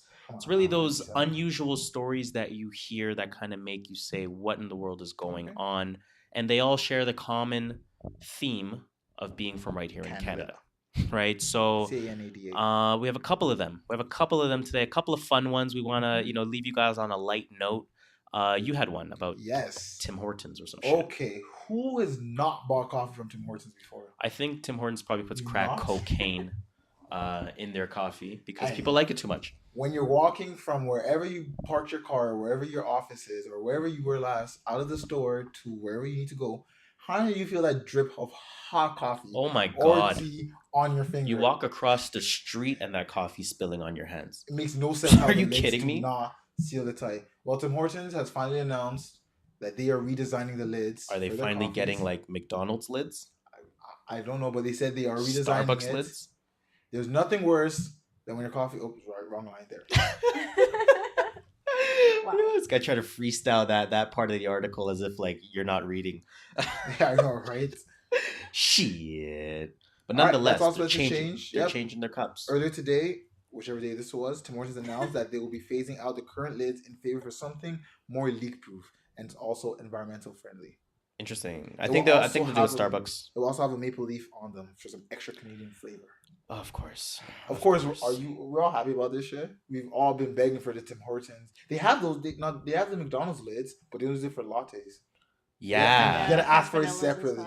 Yeah. So if they already have it, why don't they just give us those latte lids? It's probably some cost-effective shit. True. People That's why Starbucks is $3. Because you're paying for that lid. So why can McDonald's still be $1.50? Because McDonald's is McDonald's. Oh, Shit. Did you watch Founder? Did I watch what? Good, right? Founder? The McDonald's movie? No. You should watch it. Is that Super Size Me? No, it's just about how McDonald's blew up. Yeah. Shit. You should really watch it. It's actually really good. It's actually really You'll feel bad for McDonald's after. You do, yeah. I'm building up my Netflix list, yo. I got my own account now. Cheers! Building my list. Okay. We out Are you here. a one-man team? Let's get it. One-man team, Oh, yo. man. Don't pawn no people off on me because I got the basic plan. One screen only. One view at a bullshit. time. The cheapest shit possible. I ain't trying to share with nobody. So he says now, next thing there's going to be 6 people on the account. Fuck that. Timmy's, man. So shout out to them. Yeah, that's all I as had. non-Canadian as they really are. Nonetheless, shout out to them for And finally they're fixing their expanding lids. to China, supposedly? They're not Canadian. We know they're not Canadian. Everyone knows No it. more. They're just pretending to be. It is what it is. But it's Let's heavy move on. Canada. Let's They talk may about buy something one that. Really? Yeah. Oh. Not sure what they sold, but. Why don't you go out of Ghana? Like, yo, Timmy's in Dubai? Yeah. Why not? See what they sold. That's whack. Maybe they sold So some. hot there. What do you drink? I Actually, no, they wanna drink tea. I wanna talk about something hella problematic. So for those that live in Canada, especially for those that live in Toronto, they're very aware of the Jane and Finch intersection. For those that are not from the area, they have stupid perceptions of the Jane and Finch intersection. We've had wild problematic things recently happen with Jane and Finch. We never talked about it on CCS, but we were supposed to. That fucking counselor that wore a bulletproof vest just to visit Jane and Finch. See, that's an example of a person who has an outside view of what they think Jane and Finch that's the problem. Like you walk down Jane and Finch and you're asking for trouble. And for those that aren't a little bit more familiar with the area, essentially what's happening is they are building. I believe they've completed the subway extension. So the Toronto subway extension is going on in that Jane and Finch area. York University is there as well. So essentially, Jane and Finch is probably a year and a half in a way from becoming Brooklyn in terms of how much it's being gentrified. No, it's way more than a year and a half. 5 years before it's gentrified. Yeah, give 5 to 10 years will be. Okay, so it's almost Regent Park. The Regent Park is way more gentrified than Regent Park is super gentrified now, but Jane and Finch is gonna be that in 5 years. Oh yeah, for sure. Right, so there's a wild problematic video that's out there right now. This video is from the Toronto City Councillor for Ward 7, if I'm not mistaken. Yeah, that is. That's so shit that he would say such a thing. Yeah. That's why we rock with the Fords heavy, because Fords never say shit about No, this is a Ford guy. This is a Doug Ford guy. The Fords themselves never shitted Don't on do that. their, Don't say we. Speak for yourself. I don't support one political party or another. I don't support one individual or another. I'm open to the platform. I listen and I make an informed decision. I'm saying Ford never shitted on his ward. That's what I'm trying to say. Yeah, no, and Doug Ford. I don't know about Doug. He never shitted on Etobicoke West or North. We don't know that. Trust me, with the way they ride for him, he does not shit on Etobicoke. They ride for him because of Rob Ford. Nah, man. Nonetheless, let's move on. So the Toronto City Councillor for Ward 7 said some wild shit. Now, I wanted to try to preface this as best as I can, but I can't. I just want to play the video. Keep in mind, viewers, as you listen to this, Jane and Finch, we've already sort of described it. And keep in mind that Jane and Finch is a predominantly black area, right? I'm going to play some interesting audio now. Un momento, por favor, as I load this up. Yo, what's good? Lisa, what's good? I didn't even watch that video before. You didn't watch it? No. It's on Six Bloods. You don't follow Six Bloods. Which video? Follow Six Bloods. But the video that I'm about to play? Yeah. All right, let's play it right now. I see it like spraying down a building full of cockroaches. The cockroaches are just going to scatter, right? So start evicting them. Yes. Let them scatter because their particular strength is when they're all together in a community like Jane and Finch. Yeah. So my approach is going to be scatter them, evict them, get them out of Jane and Finch completely. And I also have a further one, David. I think we need to knock the buildings down completely and build into a mix. It's not fair to those residents to be segregated. They have been for the last 60 years. It's no wonder our little kids in those communities. I'm gonna stop there because he tried to backtrack. Of course, you know he fucked up. So I don't even want to hear the remainder of the backtrack. You know when you're seeing a story, you go, "I fucked up, and I got like someone clear myself." That's what he started doing. So he just compared gentrifying Jane and Finch and getting black, urban, lower income people out of there, and just compared them to cockroaches. Pretty much. And said if we spray them and force them out of here, we will be able to successfully gentrify the area. I'm against gentrification, but I don't have any words for that. I'm not against Let's quickly talk about gentrification. I'm not against gentrification. I think as a society, we do have to constantly get better and better and better and better in all areas, I right? agree. But what I don't appreciate is when historically government has driven people into certain areas being the only areas they can survive. That's why. And then you immediately want to kick them out. That's why I don't like it. Just right. You want a hyperinflation that area specifically. Yep. What are they going to do? Where are they going to go? Where are they going to go? You're just displacing low-income families now. Exactly. And then you wonder why Toronto has a homeless problem. You wonder why all that shit. Because everywhere is being gentrified. Everywhere. Even Rexall's starting to get gentrified. You got a damn. What's that waffle place? The one.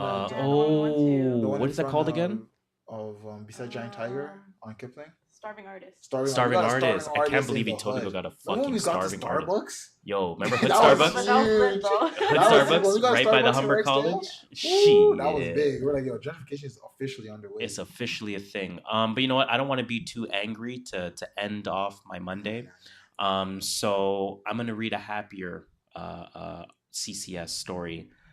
I have nothing else to say about that Jane and Finch. I just wanted you guys to hear how disgusting that is. That is the Toronto City Councillor for Jane and Finch. It really makes you wonder how he got in office. And more importantly than that, it really makes you wonder how uninformed we are about our candidates and why we need to be more informed and why we need to fucking vote. Yes. How did this guy get in? Because that's what I want to know. How are you, the counselor for Jane and Finch, saying we got to get everyone from Jane and Finch the fuck out of here? That's so fucked. Anyways, I'm too angry now. So let's be a little happier. The CNE just opened. Woo! Are you planning on going? I'm not planning on going. Oh, geez. I know Lisa's going. Lisa goes every year. I'm going tomorrow. Jeez! I go every year, yes.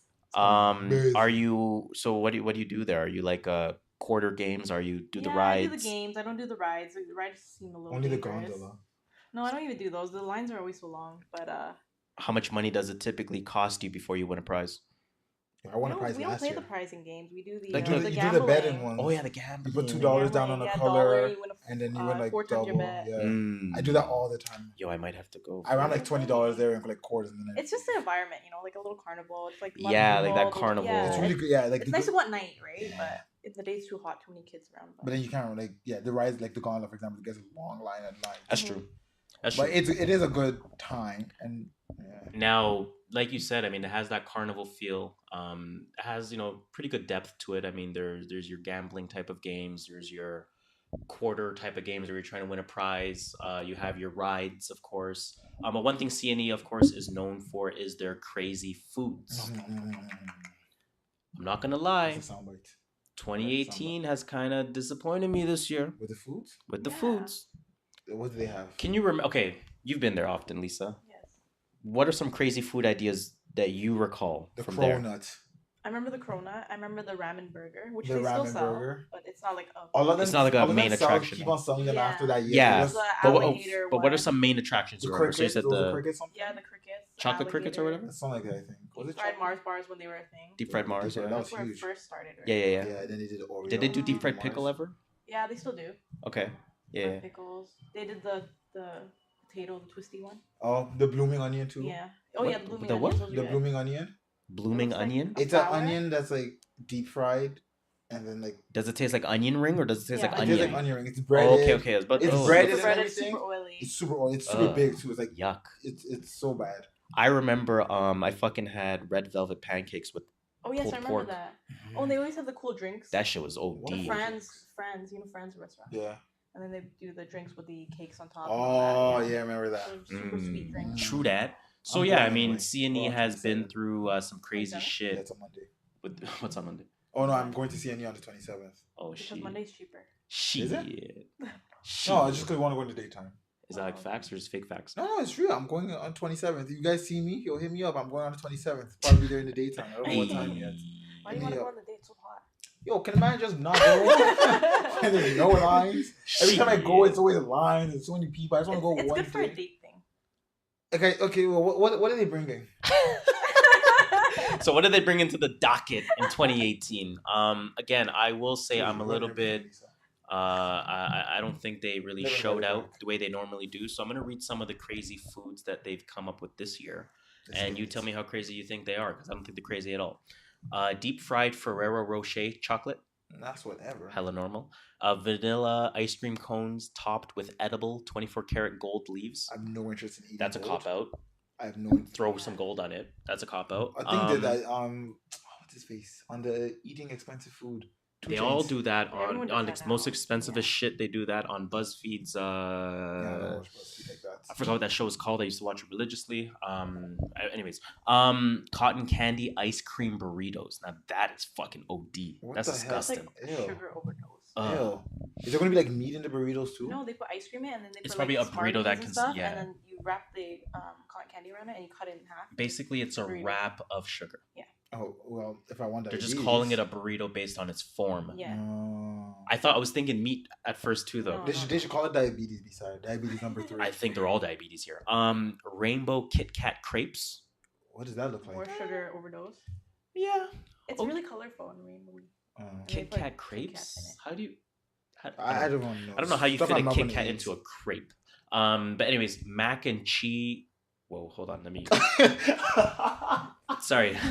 I just read that. I was like, what the fuck is Mac and Cheetos popsicles. No clue. What's the you next can't one? make that good if it's cold. I'm sorry. Mac and Cheetos. I'm trying to think of a popsicle. I can't. With Cheetos and Mac. We're intentionally not looking at pictures here. Mac and cheese. Mac and Cheetos. No, there'll be mac and cheese with Cheetos in it on a popsicle. That's fucking disgusting. Yo. That's why. Unless they mean the popsicle's hot, and the popsicle just really means it's on a stick. Yeah, it means on a stick, and then it's mac and Cheetos on a stick. Yeah, mac and cheese with Cheetos. They gotta stop doing this fake name shit.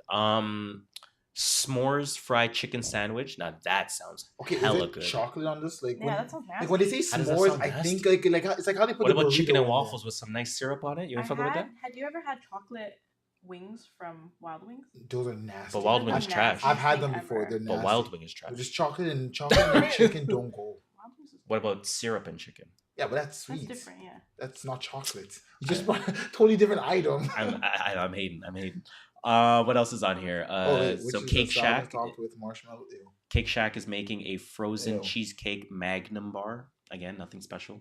Okay, just probably. By the way, food here is really expensive too. It's not. Yes. It's not carnival food, man. Yeah, it's like once in a lifetime, quote unquote, type of. And food. the lines are long. Yeah, they are. Which and then what else is there? There is what they call Blue Jays Nest Waffle Bowl. It's a tribute to none other than the Toronto Blue Jays. I had no idea.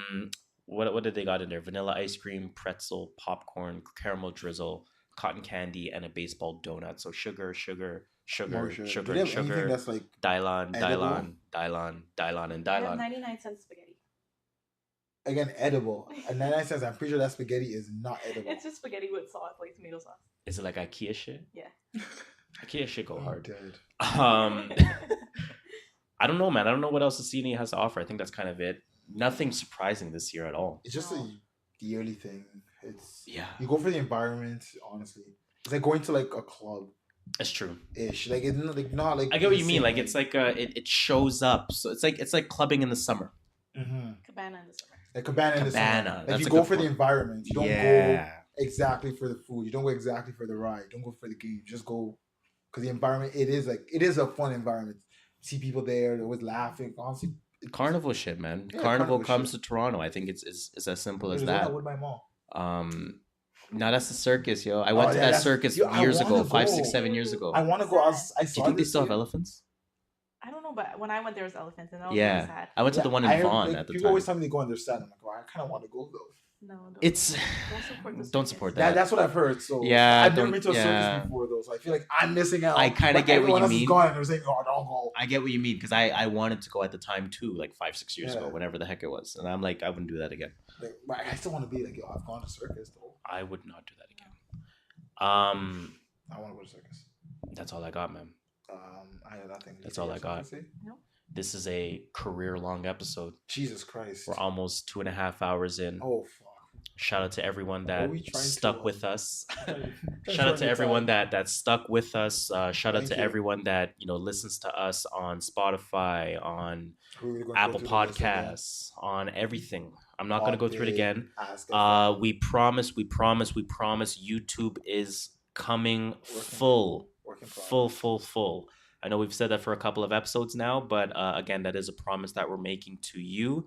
Another promise we're making to you guys is before episode 20, the soundboard will be up and Don't running. worry, y'all. We got some sound bites. What do you call them? Sound clips, sound bites, Soundboard. soundboard inputs. Yeah, sure. Call it We that. got some Soundboard soundboard inputs. shit. We got some preloaded soundboard shit, man, that we're Got a excited to contest use. coming. Contest I'm officially ideas. announcing it. Okay, you're announcing I'm it. officially announcing it. I thought it was in the woodworks, but you want to announce it. no, Okay, no. okay. It's officially coming. I'll probably clarify for next episode. Okay, I like that. And as usual, guys, when we post questions on Instagram and we ask the viewers what topics they want us to cover, participate. Please do. Participate. We want to give you a shout out, and more importantly, we want to talk about the things that you are interested in hearing. But that being said, this does bring us, of course, to the unfortunate end of another episode of the True North Views podcast. Now, I plugged the socials already, but I'm going to do it one more time. Follow us at True North Views and Google us. You will find us. And do all of that and continue the conversation. Like we always say, by telling a friend, to tell a friend, to tell a friend, to tell a friend, to tell a friend, to tell a friend. 6 degrees of separation. You already know what it is. Now, as usual, I go by the name of Harris. You can call me JustShola. We got our friend Lisa here. She ain't gonna do her sign out, are you? Say bye. Say bye. Oh. Say bye. Follow me on Instagram. Hey. Lisa Baby. 2 eyes. LIISABABY. LIISABABY. Thanks. Shout out to Lisa Baby. Shout out to Lisa Romy. Shout out to Just Lisa. We Just out here. Lisa. Friend of the show, friend in real life. Hope to see her back And soon.